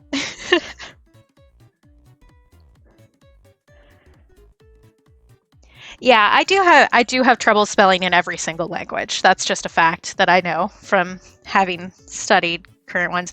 I have problems with Finnish specifically, which areas need the double vowels. I've noticed that that's a really big problem with me because I can't, at least with the voices that they have on Duolingo, I can't hear the difference in how it's spoken. So I do bad with like the double A at the beginning of words. I'm trying to remember what I got a spelling wrong today on one of my Finnish lessons, and I'm trying to remember what it was.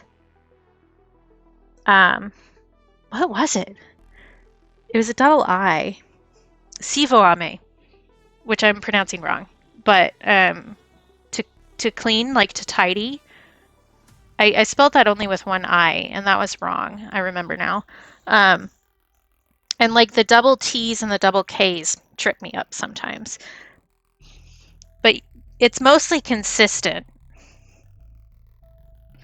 as far as I can tell. A lot more consistent than English. Not that that's a difficult bar to clear.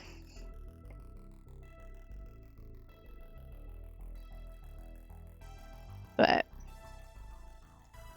I do still have problems spelling in every single language. No, it's Finnish, Dream. I've been learning Finnish on Duolingo, and that's Calabros's main language. Well, main language maybe isn't the right your first language. I don't know how you want to classify that. I won't speak for you on that. Home language maybe?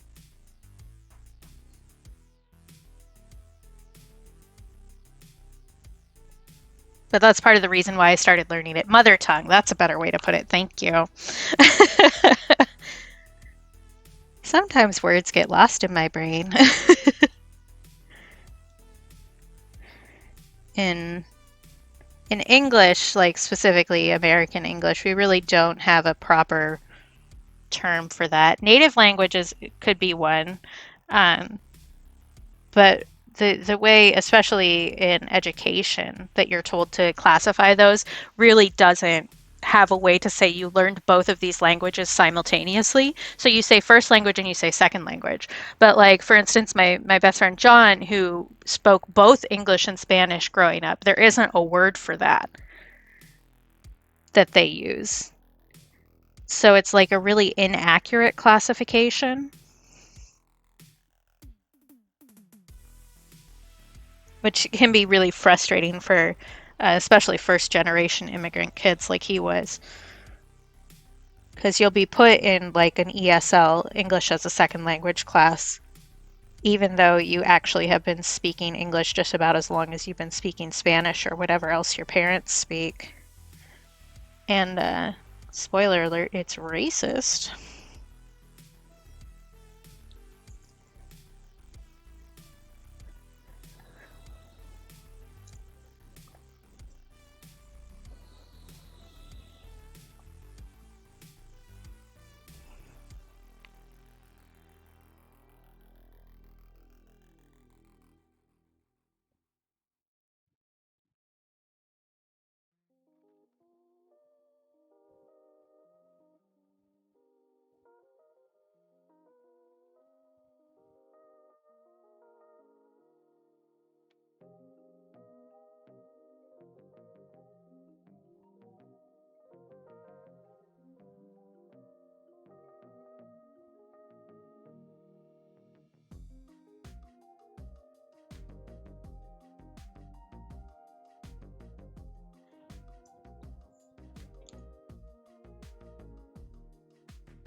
Yeah, and people classify it themselves differently. So I really am not multilingual at all. I can manage some stuff in Spanish. I can manage some stuff in Finnish now, not enough to get by really, but I definitely am single lingual, which you can try to say that 5 times fast. Um, but for a lot of people, there isn't, especially kids who grew up with two languages, like one inside the home and one outside the home, where they actually think pretty equally in both languages. And the only reason I know so much about this specifically in an educational context is my first major in college was elementary education. And so one of the big things that you do is a lot of the classes focus on how to not leave kids behind who don't speak English as the first language. But it also isn't fully accurate a lot of the time, like I was talking about. So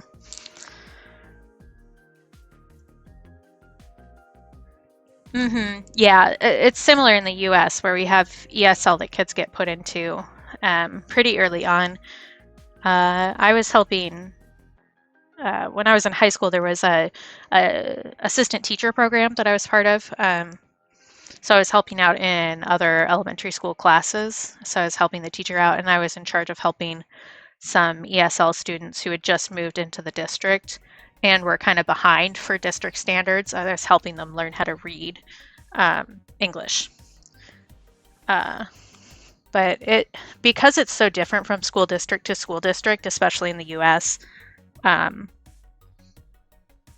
lot of kids kind of just get left in the dust, and they aren't really given the opportunity to excel in things, which is frustrating, and one of the many reasons why I did not actually go into elementary education,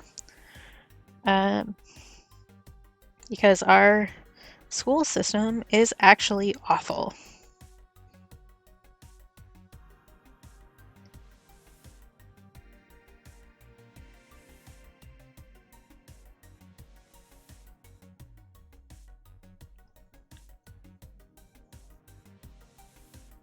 Okay.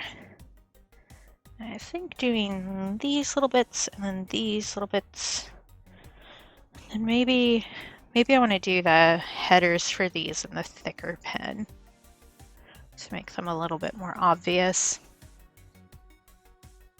Let's see here.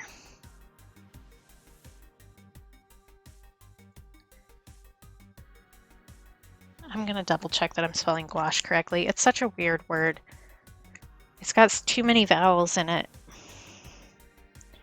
I think I am. Yeah, I am.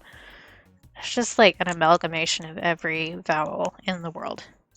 It's Gouache, gouache, which is a type of paint that I use. And it's spelled weird, probably because it's French. That would be my guess. Not that I really know the history of gouache, but...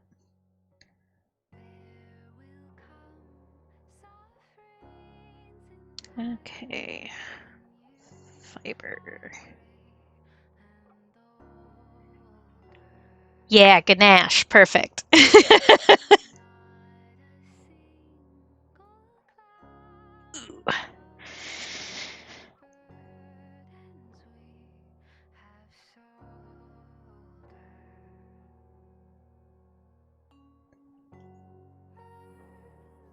Yeah, so much of Latin and French together have overlaps too, especially with art stuff, because you guys hit your art renaissances at about the same time.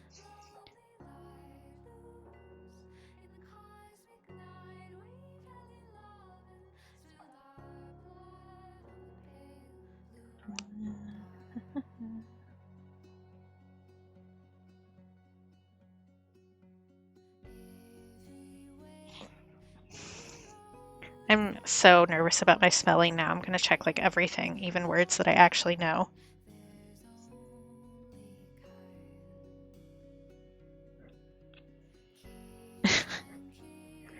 That's one of the things about streaming is all of a sudden there are things that like I'm self-conscious about that are on blast. Okay.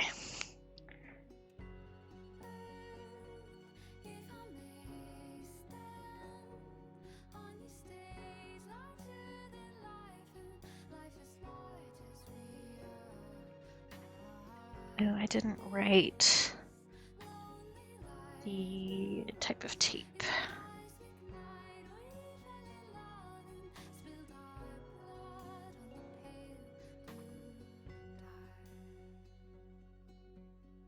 I can put gouache underneath there. That will be fine.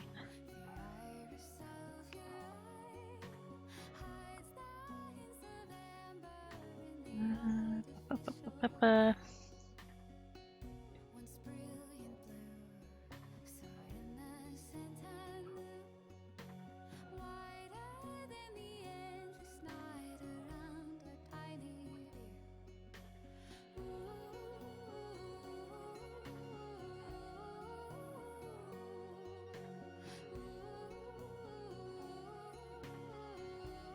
Am I spelling Primsicolor right? I just added that one this morning because I realized last night. Yes, I am. Cool. That's a good sound. I have more alerts that I need to add sounds for, so I've been thinking about how to record more sounds. So I wanted to do like a paintbrush swishing in the water for one. And then maybe just dropping the colored pencils on something. I've only recorded one of the alert sounds myself so far. I've found other ones elsewhere. But I have control issues. So I like doing everything myself.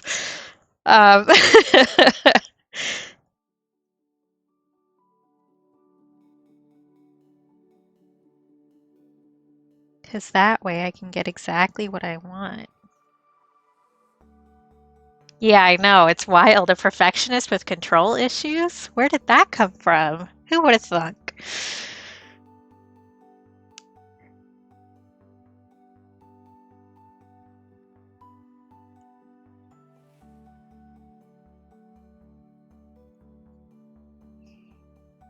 Okay, I decided not to write out the full name of this brand, but I do need to draw an ampersand. And that goes like that. Such a weird thing. How did people do that before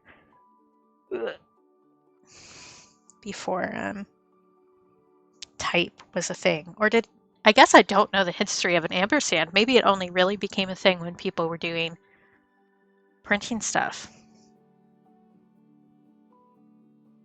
I don't know. I don't know. The things you think of that I will forget by the end of stream.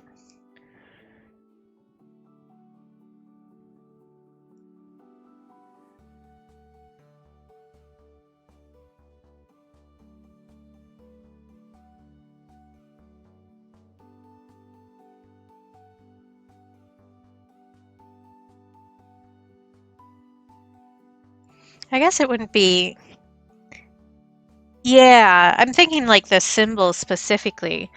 I guess it wouldn't be so difficult to do with like a quill or something like that, the shape at least. But it is hard to think about it when you're drawing it. Okay, I wanted to do this size for this. And I will go back over that and smooth out the lines. Because I did actual cold press water paper, which has more of a texture to it, which means that the thicker pens, maybe I'll just leave it. They don't make as smooth of a line because they hit the texture on the edges.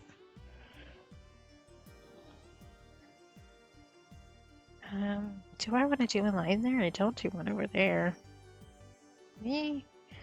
Yeah, sure.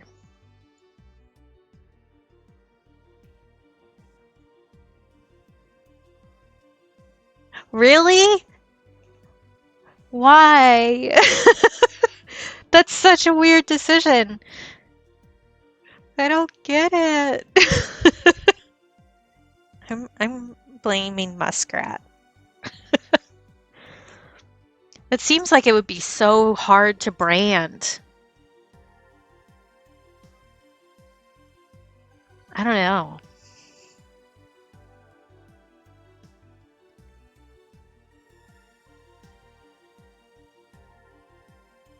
Maybe this one is drying out too. That would add to the issue.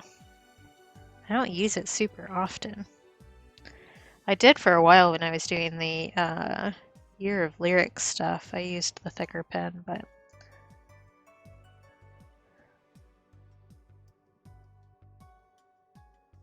I haven't been doing as much typography, so I don't need the thicker one. I've been trying to do more just like unlined watercolor for my main stuff.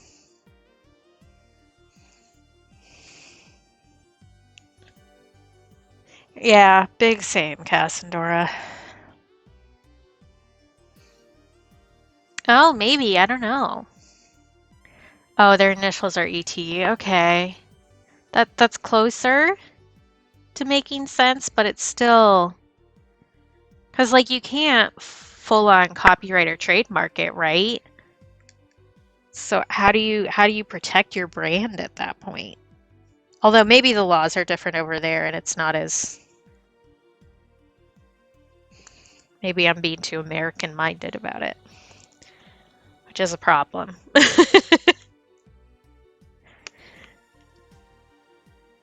Okay.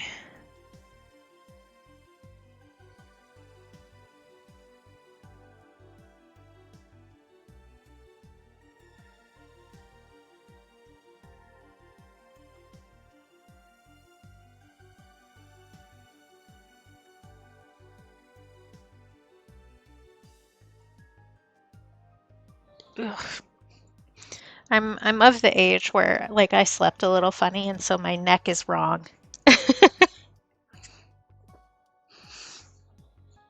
So I hope you guys can't hear it, but occasionally when I move my neck, my vertebrae decide to rearrange themselves and it's a little loud and weird.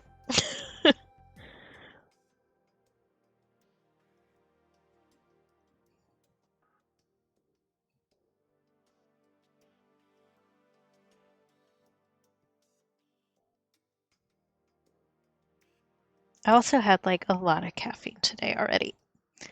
I got myself birthday Starbucks, and one of their drinks is like absolutely delicious, but also has way more caffeine than I usually have in it, and a lot of sugar. And then I ate more sugar candy, and I don't eat sugar very often. So maybe that's why I feel like I haven't been streaming very long when I have actually. Oh, sorry, I just hit the headset. That was probably loud. Oh, gotcha. So it's not as weird over here. As over here, I mean. I think it's at, like, etc. And the symbol itself is called an ampersand. At least in English it is. I don't know.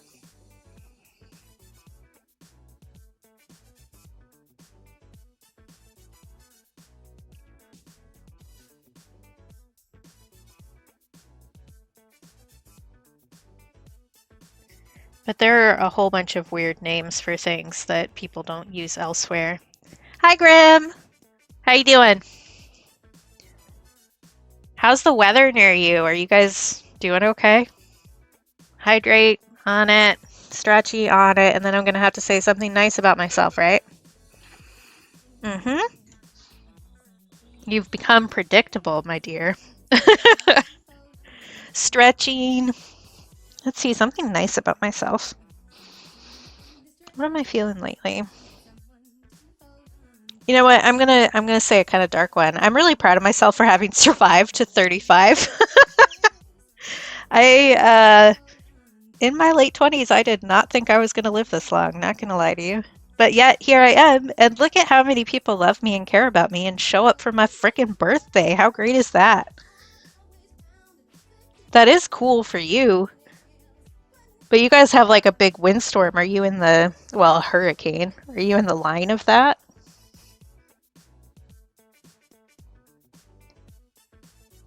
Oh, that's right. You've mentioned that shade of blue to me before. Hand and wrist stretches. You can kind of see it.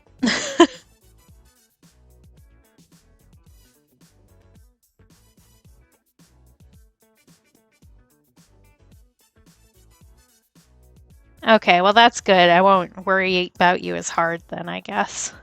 Well, at least not about that. I can worry about you for other reasons. Ooh.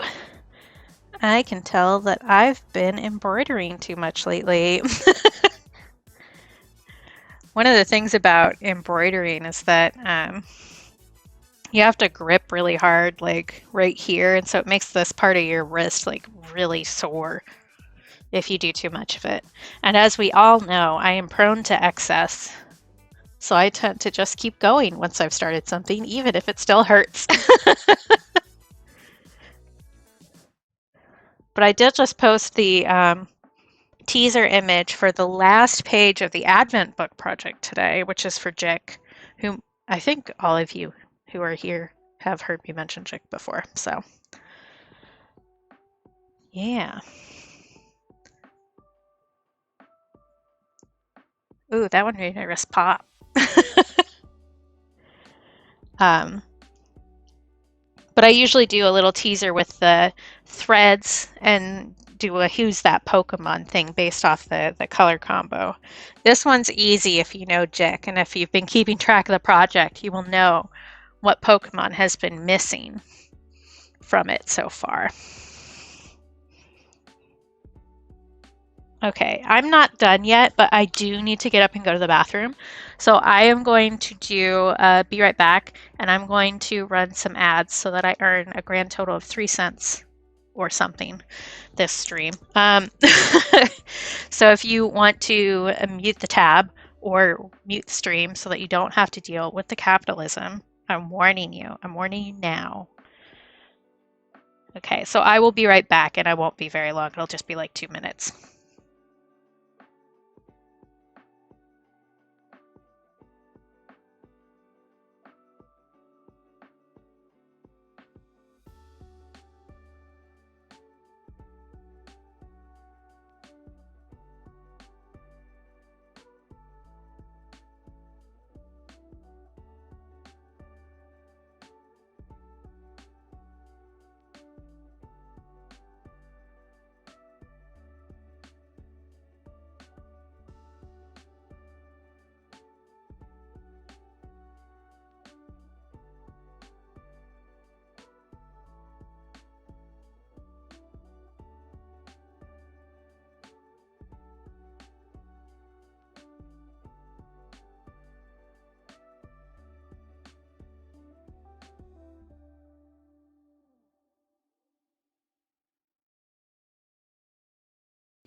I have returned.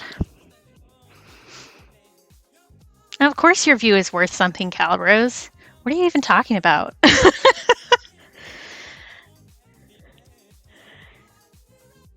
Y'all are more to me than just, I don't know, eyeballs for ads. Even though the world makes it feel like that sometimes.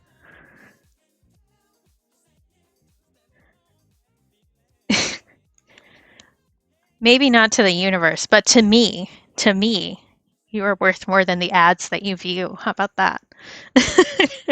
Thank you.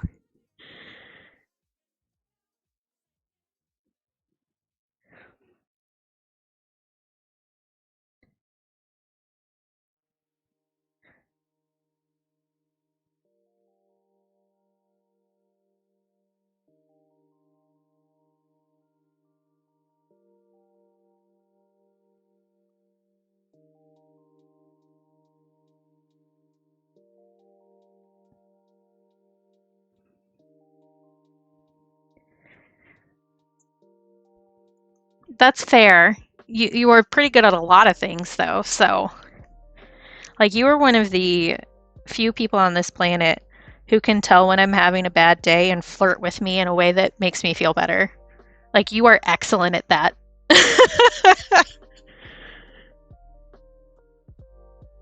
I don't even know that you realize you're doing it all the time.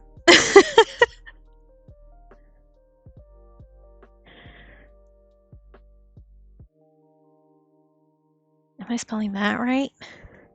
I don't know. You have like a sixth sense, Kale. It's incredible, honestly. I am spelling that right. I don't know why I'm second guessing myself so hard today.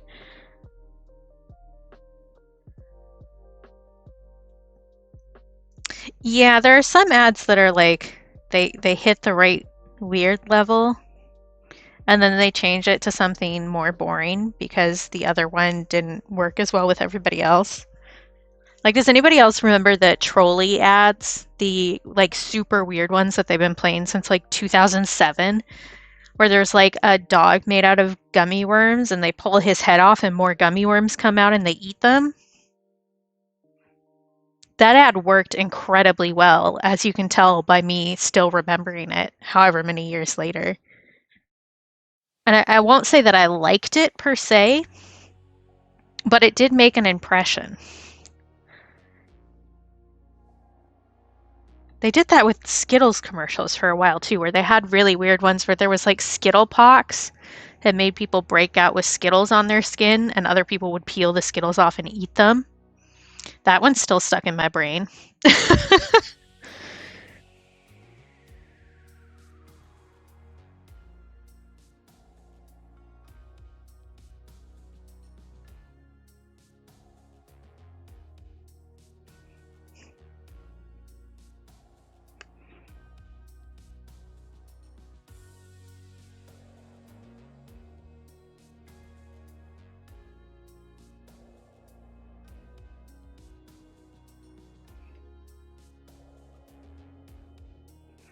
Oh, yeah, agreed. I honestly don't see a lot of ads anymore because most places that I watch stuff I pay for ad free because ads piss me off. Um, which the fact that I have to do that at all also pisses me off, but you know, you know how it be. But there's some when I come out here and sit with my brother while he's watching baseball or whatever, they have some that Chris Pratt has done, and I can't. I can't. He's so stupid, and they're trying to make a joke about how he's not doing the ads correctly, and it's just so bad. It's so fake and awful. Oh, the D&D movie was incredible. I really liked it. I didn't go see it in theaters, but I did watch it when it came out on streaming. And it's so fun. I love it. Barbie almost got me. I was going to go to Barbie like either today or yesterday or something, and then I decided I didn't want to spend money to sit in a room full of other people full of germs. So I'll wait for that one to hit streaming.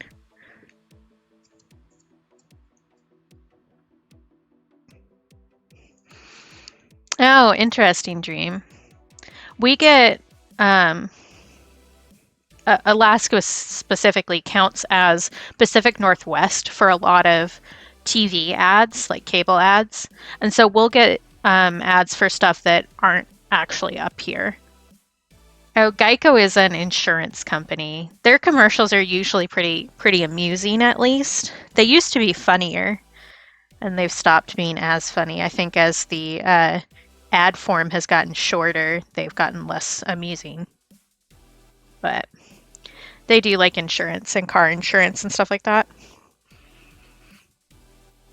Oh, I hate it when they peel off of what you've been talking about and show you ads for it. Drives me bonkers. Man, I had gotten my, this is going to sound so stupid. I hate that I have to say this. I had gotten my Instagram ad algorithm to suit me really well. Statements from the death of the world. And then I switched my Instagram account to business so that I could start selling art better and like tracking how my hits were doing and all that kind of stuff. And it completely changed my ad algorithm, and I'm getting the stupidest shit now, and I hate it. I actually took a screenshot of an ad the other day because it annoyed me so much. Because I forget exactly what their wording was, but it was like something about disability or chronic illness. Yeah, chronic illness support for a hydration thing. And one of their little, so it's like, oh, add to any drink. It's a liquid thing. You can do this. There's no sugar in it. Blah, blah, blah, blah, blah. And then their last little thing on there says 3 clinical trials started February 2023. That tells me literally nothing. And honestly, that makes me a little suspicious about what you should be doing clinical trials about with this. Really weird. I don't like it. Oh yeah, for sure. Marketing as a whole is a completely predatory. What's the right word for that? My brain lost whatever word I was going to use. It's gone now. Bye.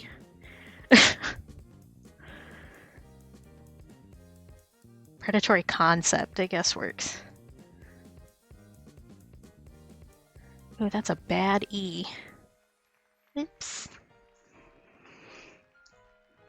Yeah. There's just like, there are some ads that are so annoying, I will specifically avoid your product. Like, I'm not, especially the, like the mobile app game ads. Those ones piss me off, man, because they aren't even showing you the actual game for a lot of them. So, like, there was one match 3 game that I played for a while because it was like, it was pretty basic and fine, and they didn't show you ads or anything, so it was fun to play whenever I had a second.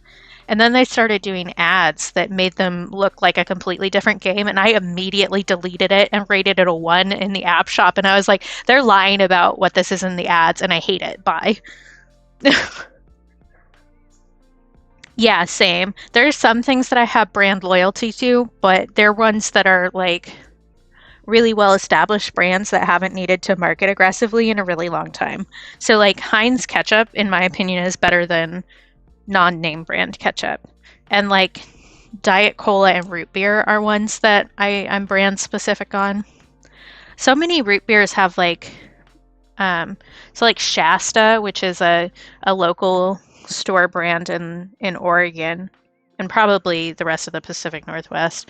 Their root beer used to be like really minty, like it had a really severe menthol to it, and I did not enjoy that. So like I'm an A&W girl through and through. They are the best store, like commonly available brand root beer. For sure. I like ones that have a more vanilla backing.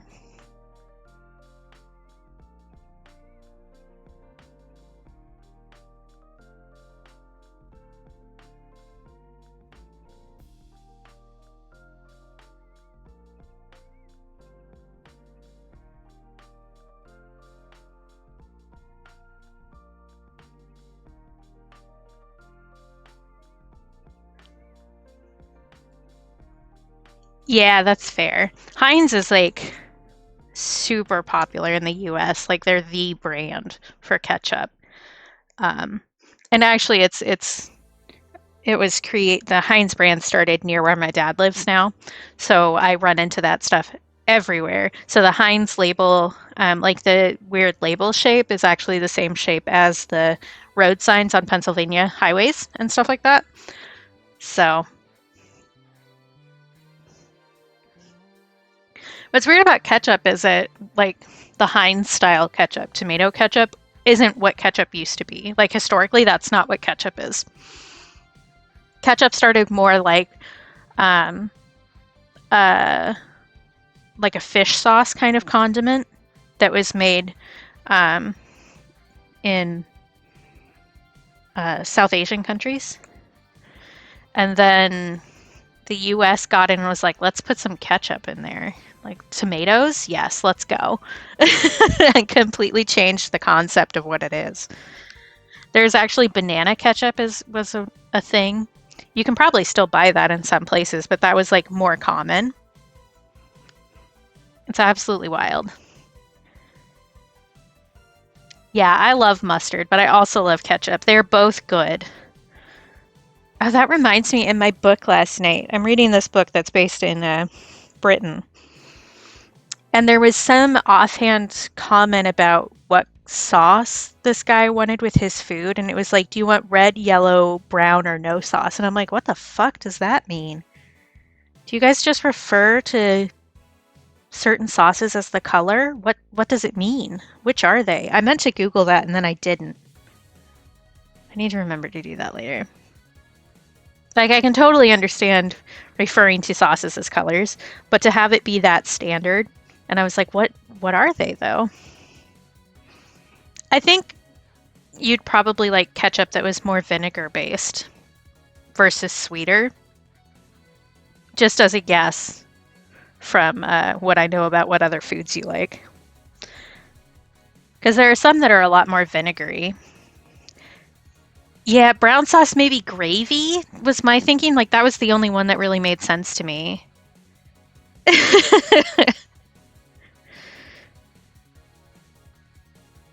Right? It's kind of like green juice became a huge meme.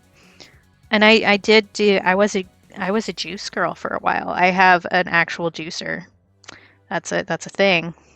And I was making myself um like parsley and apple juice in the mornings. That was a thing I did for a while.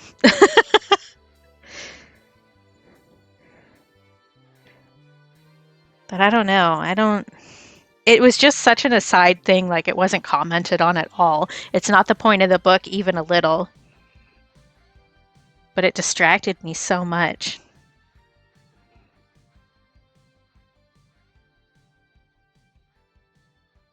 Oh, I definitely just made an error. Oh, okay, so okay, that makes more sense to me. I can understand that as a concept. I just made an error. I just made an error. Where is my X-Acto knife? I'm gonna peel that S off of there. So much stuff doesn't let off enough juice. So when I was doing green juice, I was doing a whole orange, 2 green apples, and a bunch of parsley and spinach in with it. Um, and those, they don't make as much juice as you would think. No, that's fair, Cassandora. But yeah, I don't know. I have read quite a few books based in Britain, and I'm like learning things about food through the eyes of these fictional characters, and I'm like, what the? I don't understand what's happening. So I read, am I going to remember the full title? What was it? The Curious Case of the Dog in the Nighttime, which has um, what was described as a character with Asperger's, but the author doesn't like that, and it's the whole thing. But he didn't like yellow foods. So in order to get him to eat curry sauce, they'd have him put red food dye in it to change the color of the sauce. And I didn't realize that was like such a common thing. Yeah, the author was kind of a butt about it. I did talk about it on Tumblr a bit. But it was an interesting book, but it definitely leaned into some not great stereotypes.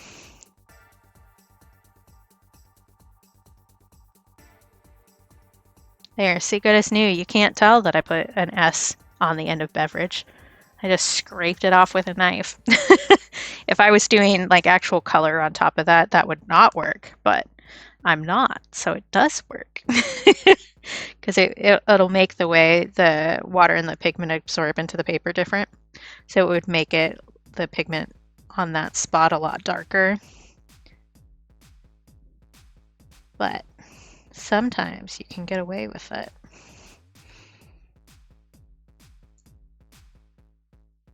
I've been reading so much this year. I'm actually like legitimately proud of myself for how many books I've read this year.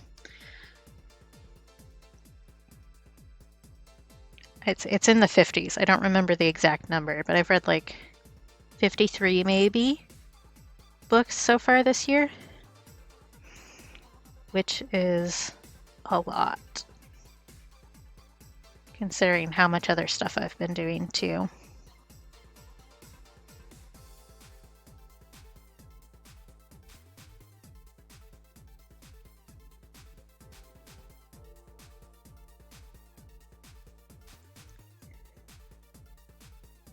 Oh yeah, I listen to audiobooks all the time. I love audiobooks. So before audiobooks were really like a huge thing that were accessible, every single person I've ever dated has been bullied. Like before you could just download random audiobooks, every person I dated before those were super accessible was forced to read books to me. I love being read to.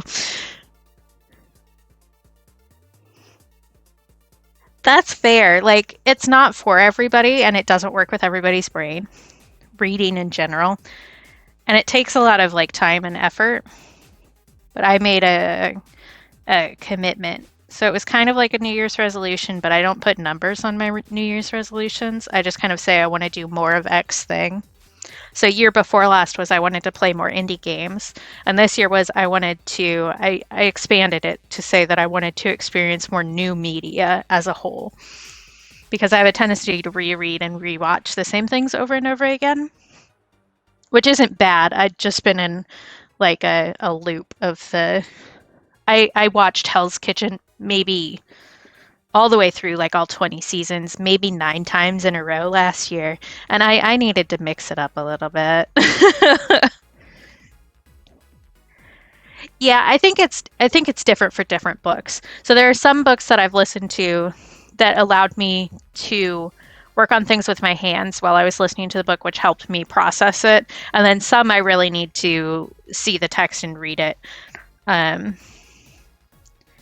So some of the books that I did this year so far have been pretty emotional books because they're self-help stuff. So it was like books that were actively calling me out. And if I had just been reading those as a written word book, I would have squirreled out of that immediately. But since I could, with my discomfort, instead of getting up and walking around, I could, knit or do embroidery or work on art or something that kept me from getting squirrely about it and trying to hide.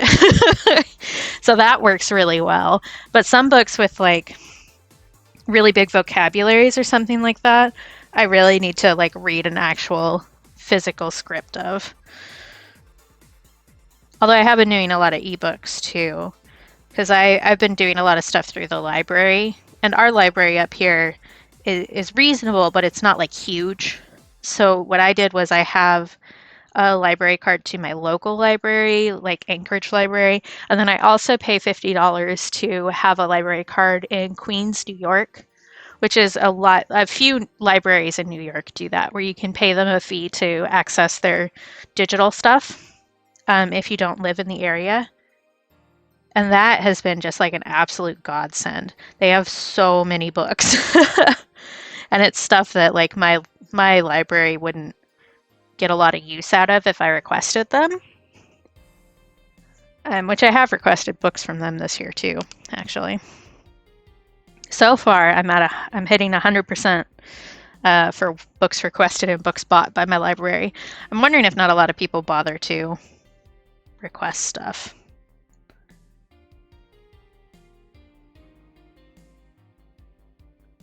But one that I have been doing is an audiobook, audiobooks plural, that I think might be better reading, but I have just refused to do it, is the Poirot series by Agatha Christie, which were written in the 20s and 30s. So the language is a bit out of date, so it can be kind of hard to grasp onto. And I think I'd probably do better physically reading those. But I also just watched through the entire Poirot TV series that is hailed as the most accurate adaptation of those books. And it's like the adaptation. There have been a lot for some of them. So like the Oriental Express and Death on the Nile are two that get remade a lot. And those two have actually been filmed relatively recently, 2021 and 2022, I think. I didn't watch the most recent Oriental Express remake because it had Johnny Depp in it, and I just didn't. I think that's why, I'm pretty sure. And I just did not want to do it.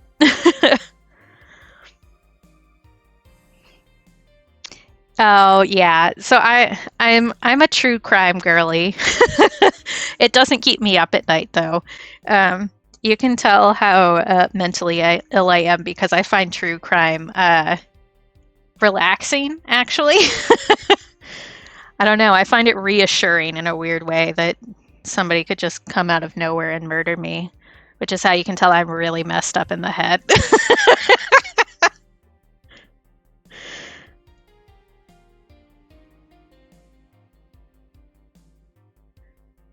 But I do definitely enjoy being read to, and it doesn't even necessarily matter what the book is. Yeah, well, I think part of it is that women have to be more conscious of that all the time in general. So we are aware that we can get crimed anytime we are walking anywhere. So we think about that a lot more. Just at a base level, that's kind of like the background radiation of our lives kind of a thing. But also, a lot of people who feel like they're out of control with their lives, like they don't have full control, which tends to be more women in general, dig into that concept a lot more. So people who are mentally ill or queer too, that's a that lines up with people who are women as well, where they dig into kind of like the grosser aspects of life just because they're aware of how little control they have, and that's one of the ways they can control things. And some people use that as a self-harm tactic, for sure. But I've also always been fascinated just by weirdness, I guess. And that's part of it for me.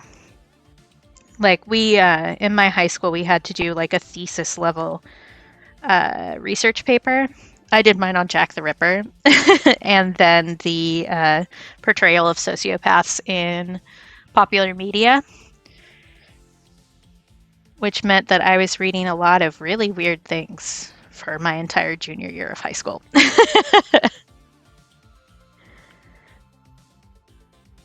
But I've definitely always been like that. Okay, am I missing any lines that I need to add before I start erasing stuff? I don't think so. Yeah, and I don't know, it doesn't freak me out as much for the most part. But I also, like, I have anxiety, which is not a secret. So I kind of am used to having a base level of discomfort all the time. So maybe it just doesn't register at the same level as it might otherwise.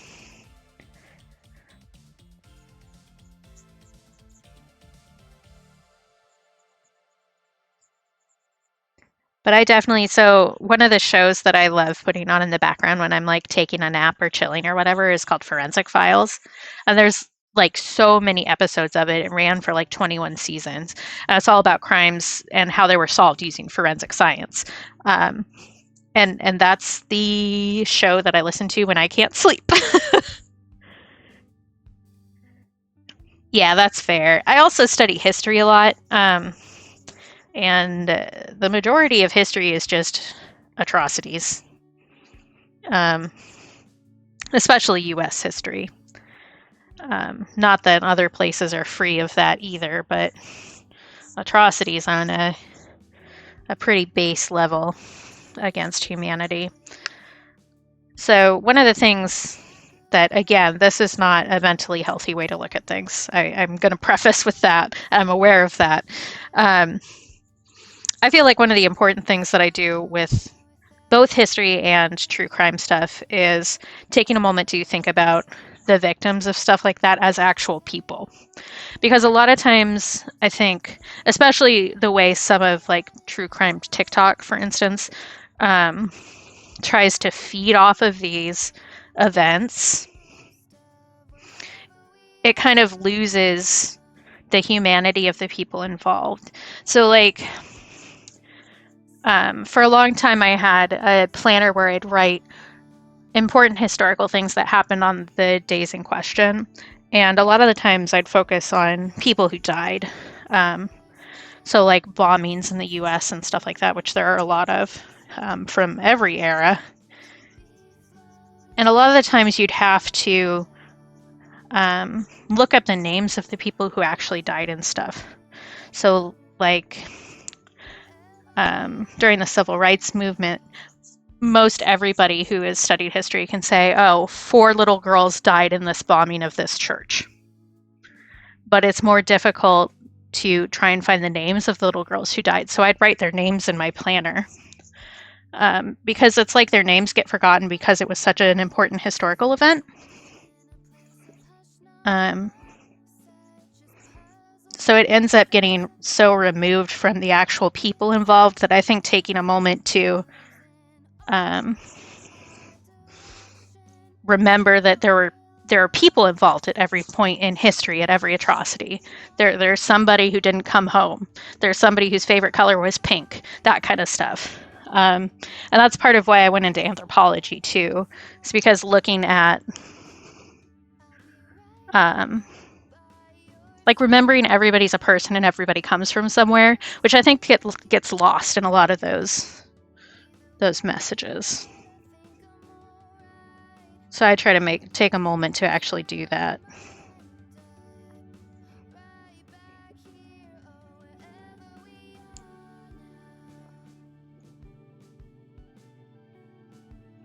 God, I pushed the pencil way too hard on a lot of this stuff. Eee. Also, there is so much eraser gunk now, all over everywhere. If I was smart, I would have done this somewhere else, but I didn't. Oh, I missed a word.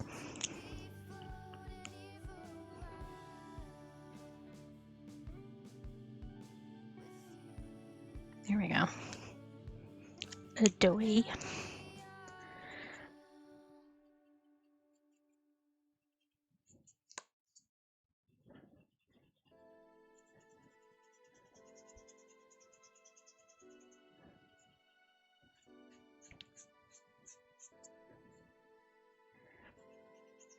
But I totally get not wanting to look at that stuff too.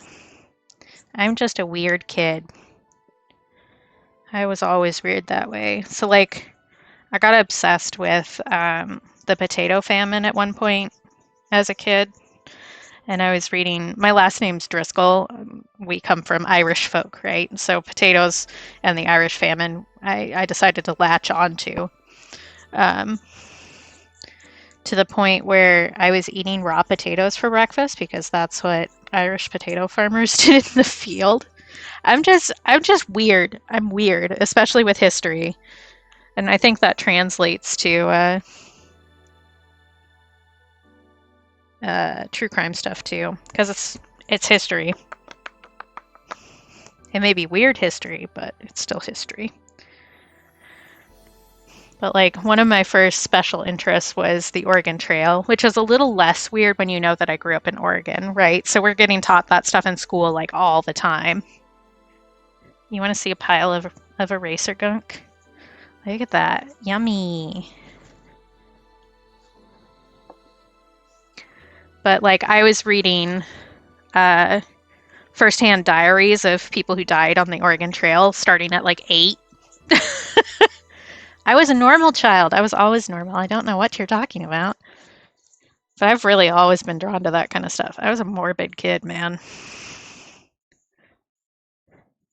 Which is related to other stuff that happened in my childhood, probably, but we don't need to get into that.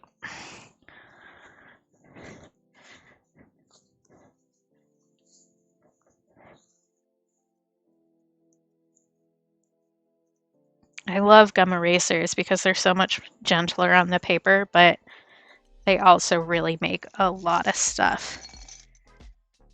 Thank you for the resub! Really? What did they do with it? Like, I mean, I get just collecting things to collect them, but do you just keep it in a jar until the jar is full and then throw it away?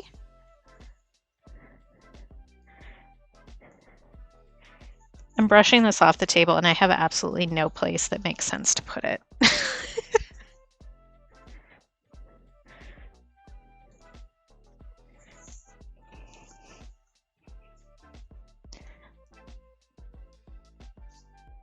Oh, don't unplug. Thank you.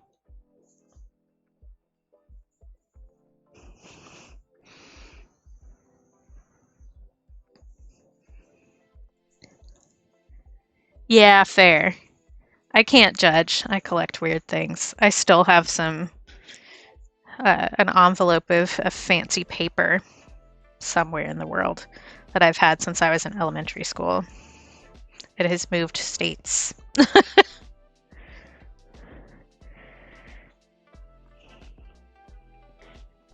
Okay, let's tape this puppy down.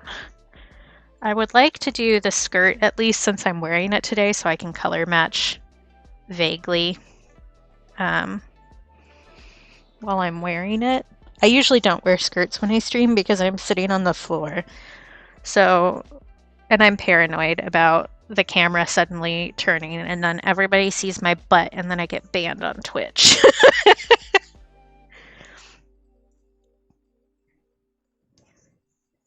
Oh yeah, Cassandra. I had a classmate who used to do that too, and the teacher got so mad about it. You probably did. I knew a kid who used to eat the eraser trimmings. That's a thing. Oh, that's like way off center. Ugh.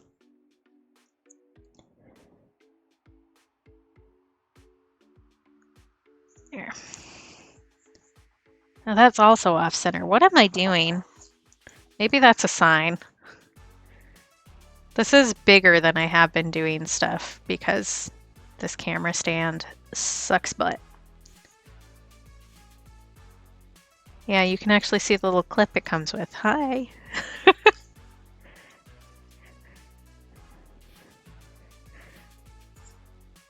That is so crooked for me. It's so funny.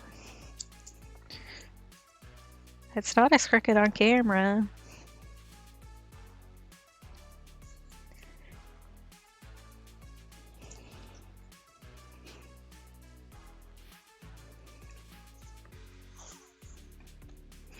I should have made this piece smaller, but I have a new scanner, right?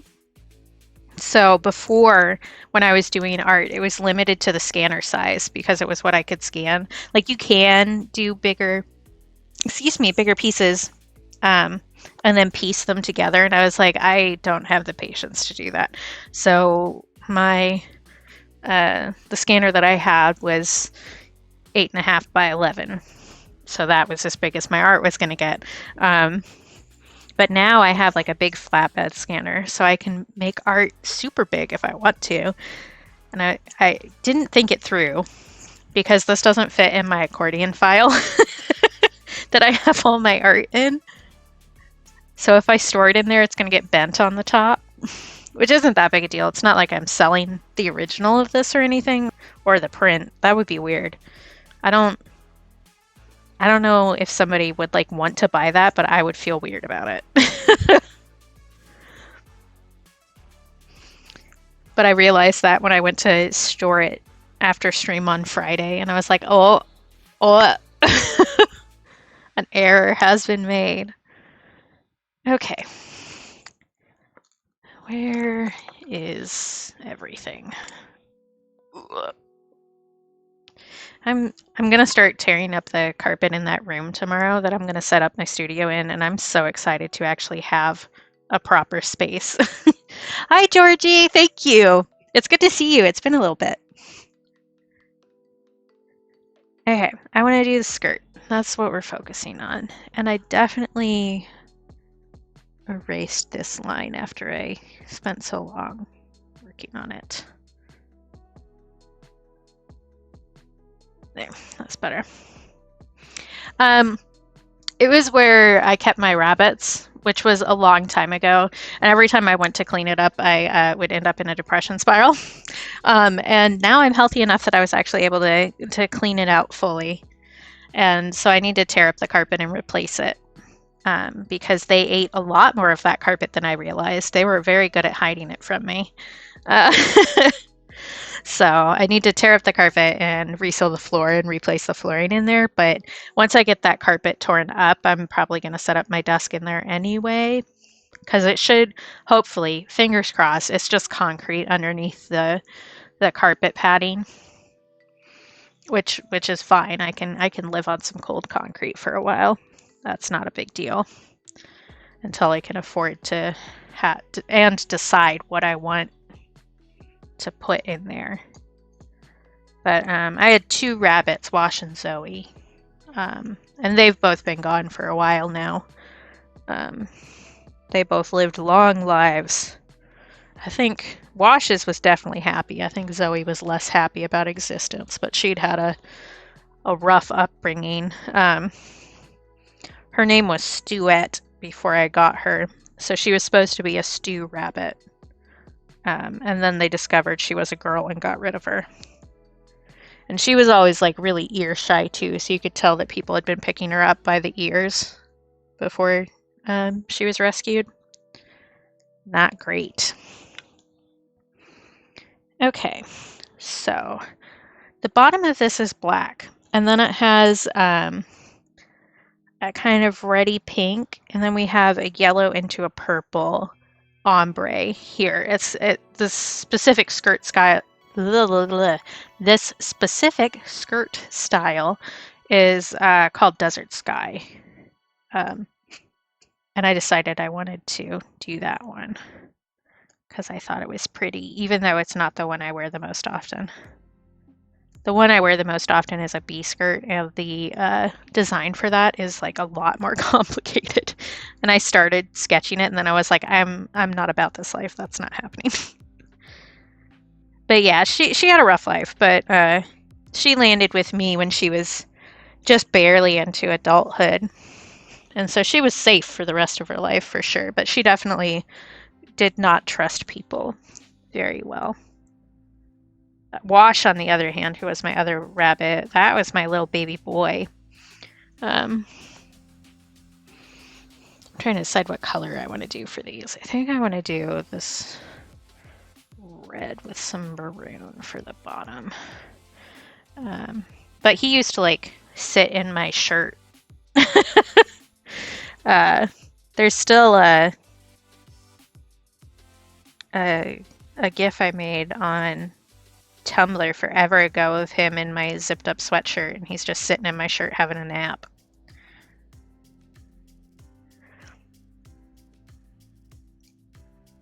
Yeah, that's how it works. The rabbits move in, then the foxes move in, then the foxes move out because they've eaten all the rabbits, and then the rabbits move back in. That's always how it works. My the place my dad lives has like an open wildness backyard, um, and so he's had a bunny this year, and so far his dog has not managed to catch the bunny. But his dog is a little fat and slow. He's a soft dog. I think probably this yellow.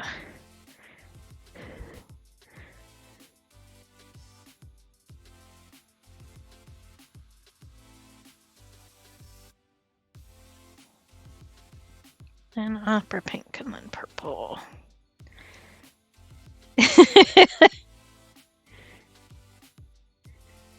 But my dad keeps sending me videos of the dog chasing the rabbit. It's a kit caboodle.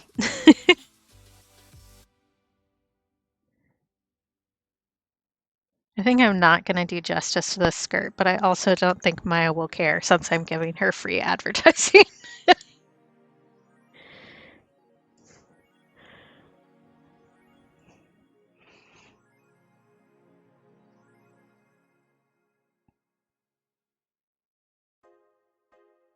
Ooh, I probably didn't want to put purple on the moon there. I will want to lift that back out. I can just do a water bloom there probably, and that will be fine.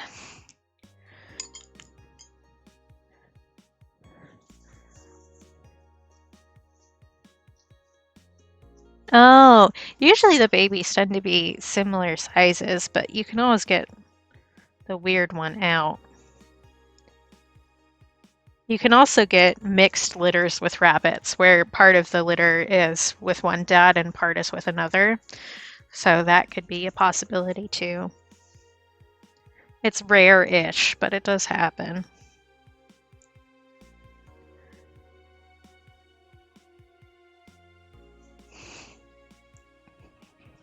Okay. Don't think I'm going to put black on the bottom there yet, because that's going to get muddied with the little ombre going on here, but I do want to make this purple a little bit darker up here.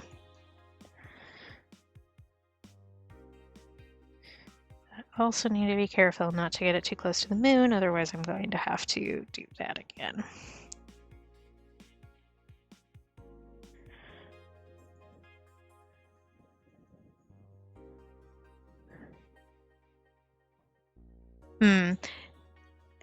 They do live in warrens, so like groups that have mixed families if they have a good enough area.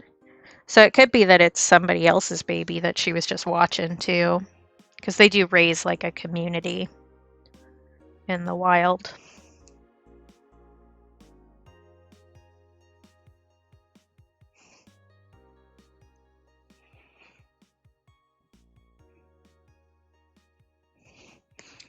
I guess I want to do the shorts while I'm doing these water blooms too, because most of the sleep shorts that I have been wearing out that have the now ratty raw bottom edge because the seams have torn apart are tie-dye.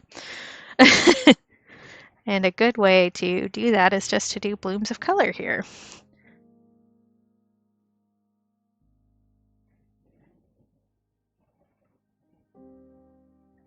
This blue. I do have ones that are rainbow tie-dye, and then like pastel rainbow tie-dye, and then one that's trans pride tie-dye colors. Just in case, you know, if somebody walks in on me when I'm sleeping and they don't know that I'm hella gay.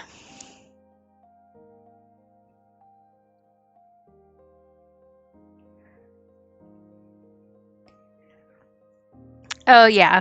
Rabbits also, when they're playing, really look like they're freaking out if you don't know the signs to recognize.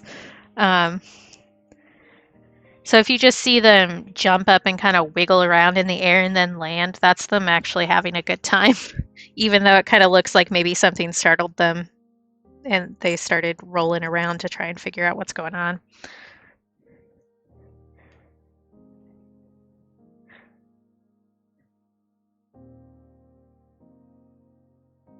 But it's really rare that you'll see a rabbit like in the wild fully comfortable with anything.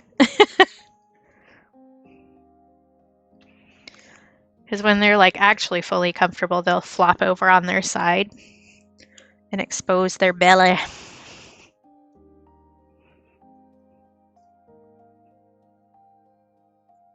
Gosh, there's still eraser gunk all over everything.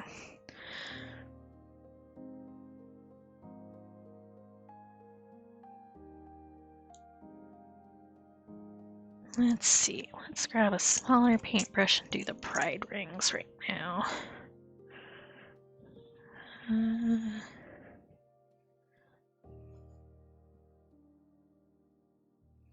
I won't do the ones on the actual finger until after I do a skin tone, which isn't a right now project, but yeah, I love it when they flop down in there with like their bellies down. It's so cute.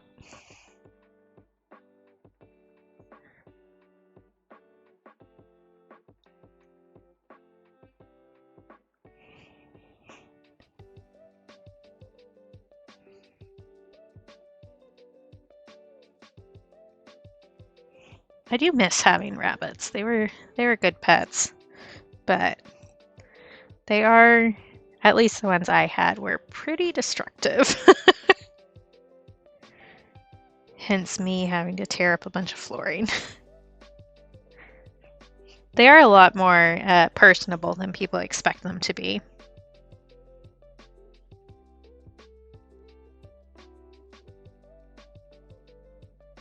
Yes, you do.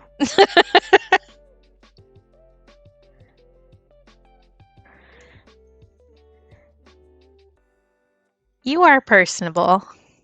People just don't think you are. So again, we've hit the mark.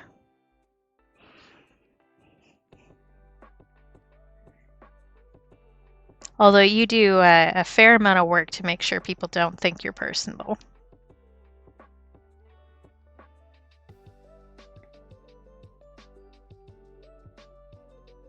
No, you're not.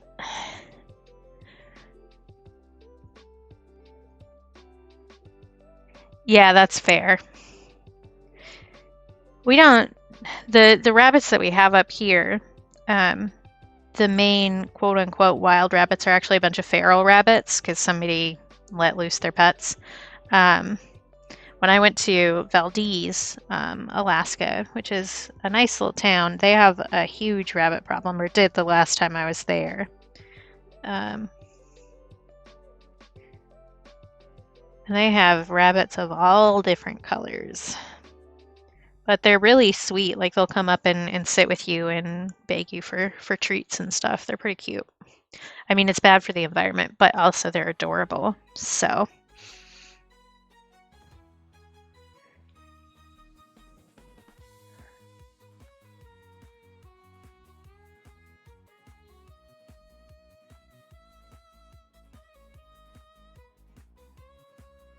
I want to add some yellow to the tip of that.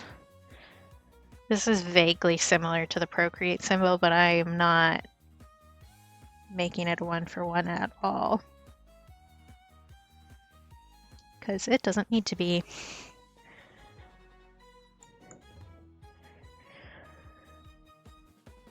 Oh, I've been live for a long time.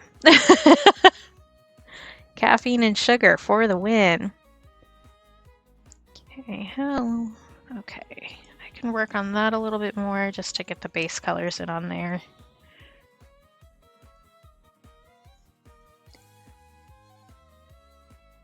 So that's the harder part.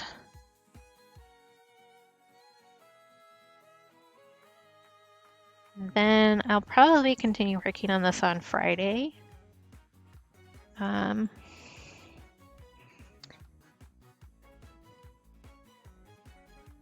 Oh, cute.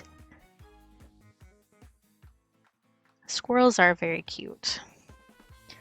Um, when I was like 10, 11, we went on a family trip to the Four Corners region in the US, which is in the Southwest, so Arizona, New Mexico. And we went to the Grand Canyon. And the squirrels there have a frickin' racket going. It's so funny. So they'll work in teams. And we saw a team of squirrels. One would climb up a guy's arm. So the squirrel was like sitting on his shoulder. And so he turned to like get the squirrel off of him because he was surprised, and he was holding an ice cream cone in his other hand and dropped the ice cream, and then just like this army of squirrels comes out of nowhere and starts eating the ice cream that hit the ground. It was so freaking funny. They really have it all worked out.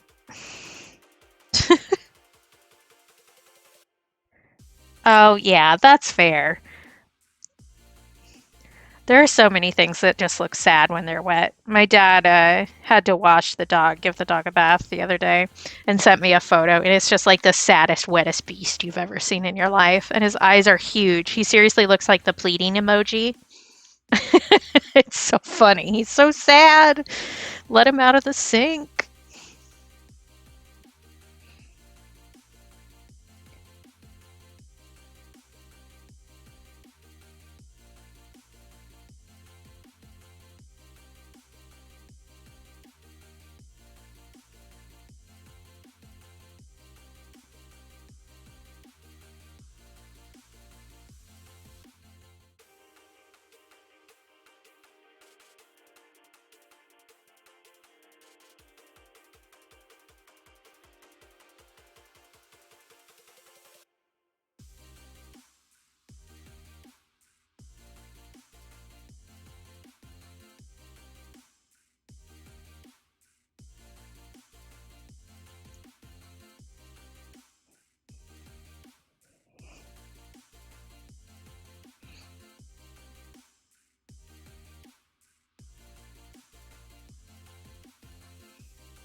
That's vaguely close. I think it's recognizable enough anyway. That part is black, so it's like a silhouette. Rats are really cute. This is true. When Ratatouille came out, I was a terror for like years because I got so obsessed with how they animated the rat hands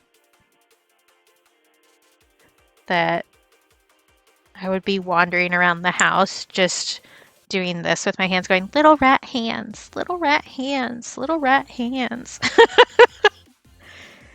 If a rat's the size of a dog, then it's a capybara and they're friend shaped. Oh, yeah, go get some sleep, Georgie. Thank you, I appreciate it. And I am glad to see you. So.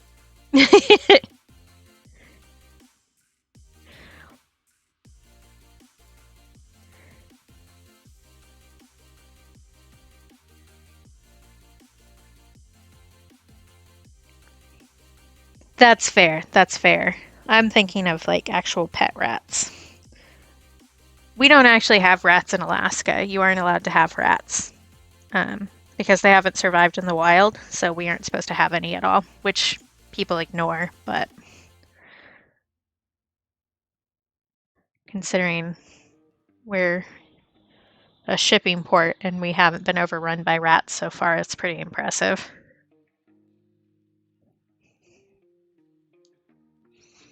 Are you dry enough, or are you gonna bleed out if I put yellow here?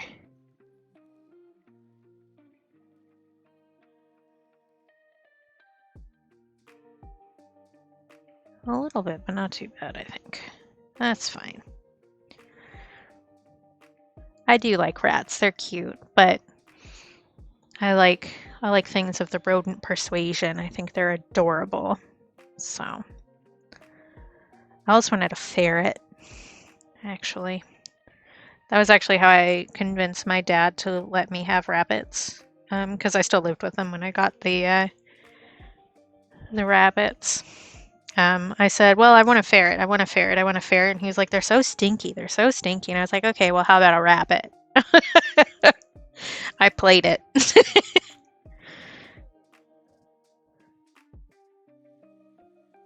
Let's see. Is there anything else I really want to do on this, like right now? I don't think that there is. I guess I could fill in the watercolor palette. Oh yeah. My rabbits had the little harnesses. Zoe hated hers. She refused to use it. Um, but Wash had his little harness. He was usually pretty good that I didn't need to put him on a leash because he'd listen to me. But that's definitely a thing.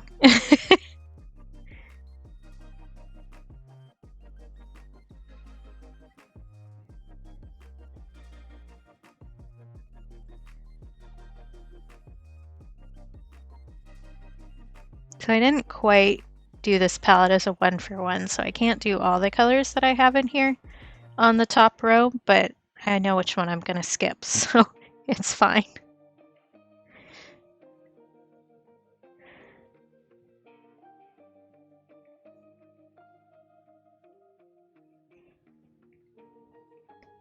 I guess that's kind of hard to see because it's so little.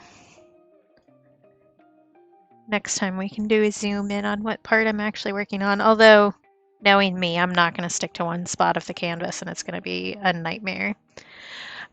Some rabbits do better with being by themselves, and some rabbits really need company. They do live in groups in the wild, but they are an animal where you can get bonded pairs. So there are pairs that are just stuck together, and you really can't separate them, or they get super sad and waste away, basically.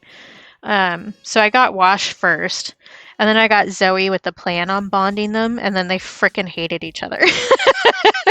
So I had 2 separate rabbits when I thought I was going to be able to have them in like one big cage. But Zoe and Wash did not get along.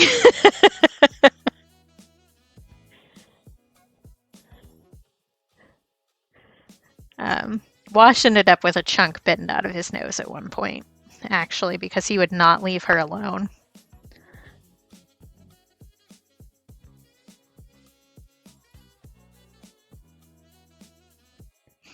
He was fine. He was a little drama king, but it wasn't near as bad. Zoe took a chunk out of our cat too, Jack. She did not take kindly to people messing with her. The only person she ever like really truly loved was my boyfriend at the time that I got her. I tried to convince him to take her when we broke up, but he was not having it, which is fair. They were my pets, but he really was her person.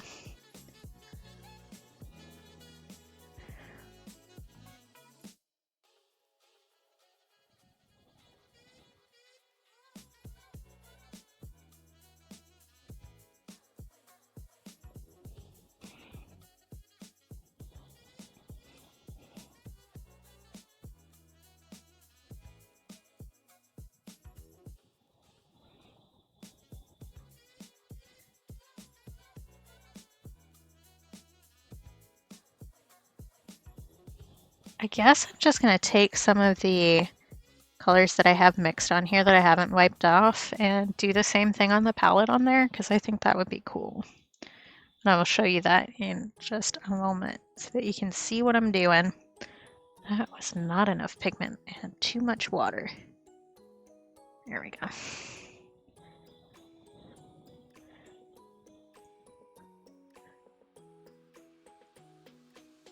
And then I should really give my laptop a break, I think. She's been struggling along for 3.5 hours at this point.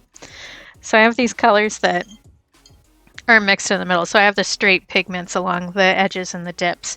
And then I just have things that I've mixed together. Most of these are from the Halloween palette. Although some of them are from the dream journal that I've been working on off stream. So I think I'm just going to try and do like the same thing on here. And that can just be our little reference that we did. It will look artistic-y, and also it will have a basis in reality.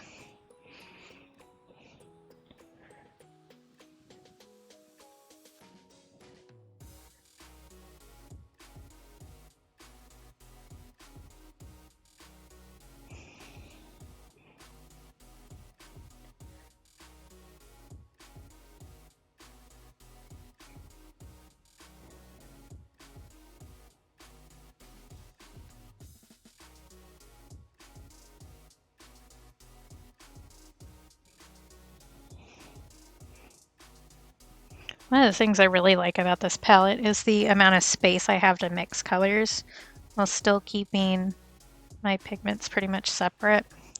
Because it keeps like yellows and stuff from getting too muddy.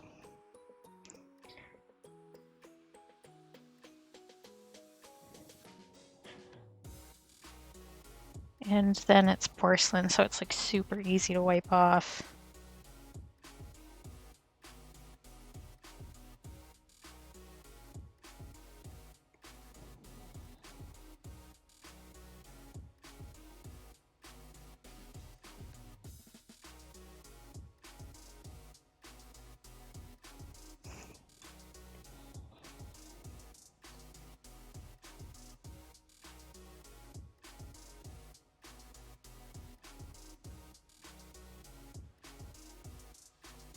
I've been having to use a lot of greens for the dream journal that I've been working on, which I still need to finish. I really need to get that done this week. I have so many things to do. But all I want to do is lay in bed and finish my book. I mentioned on stream a little bit ago that I'd read The Appeal by, I'm not going to remember the name of the author, Janice Hallett. And I was so pleased with myself because I figured out all the twists by the end and before the characters in the book had. So I started another book by the same author. And this one is just wild. I have no idea where any of this is going, and it's so fun. It's a really fun writing style, but it's about trying to figure out this code that's in children's books. That's like the basis of it that I can give without spoiling anything. And it's wild. It's wild. I don't know what the ending is going to be. I'm a little over halfway through it. I don't know what the end is going to be. I could not even guess.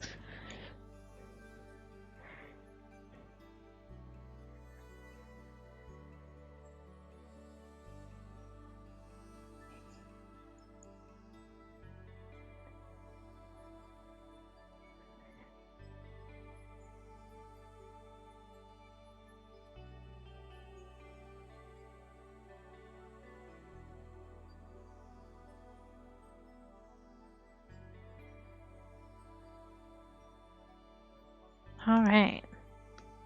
See? It's like our palette.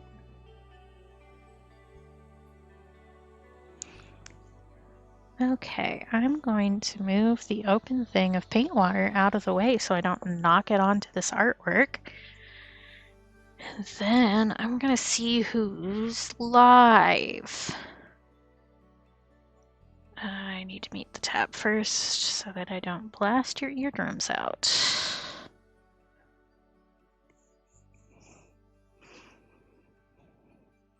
Oh, it's like late. I got focused. The Finnish candy gave me too much energy. We just raided Libierty the other day.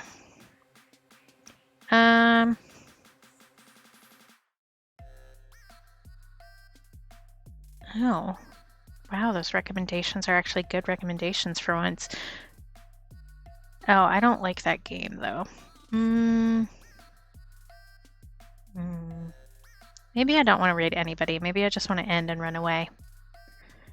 Because unless somebody has a suggestion for somebody that they watch, I was going to raid Julie and Jacob from Drawfee, but they're playing a game that I actually stopped playing because I hated it so much. So I kind of don't want to go deal with that today. It's a fine game, Kentucky Route Zero. It's a weird game, but they had a storyline where I had to force an alcoholic to drink.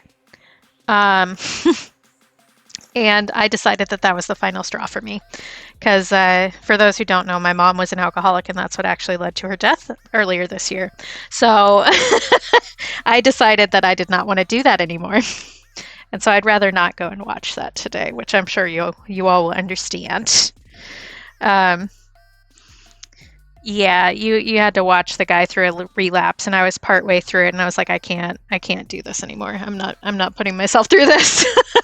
It's not a bad game, and it may have a resolution that makes it fine, but it was just not the right choice for me. So if they were playing something else, I would go raid them, but not that one.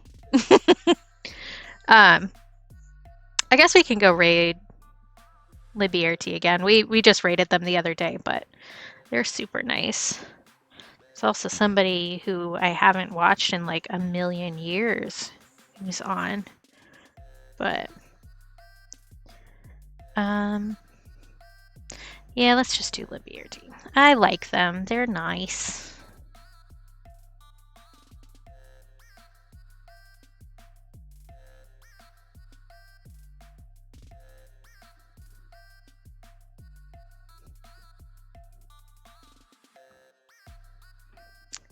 I don't have a specific raid call. I actually shouldn't put that through until I finish talking to you, probably. So thanks for being here. Okay. Hydrate, stretchy. Got it.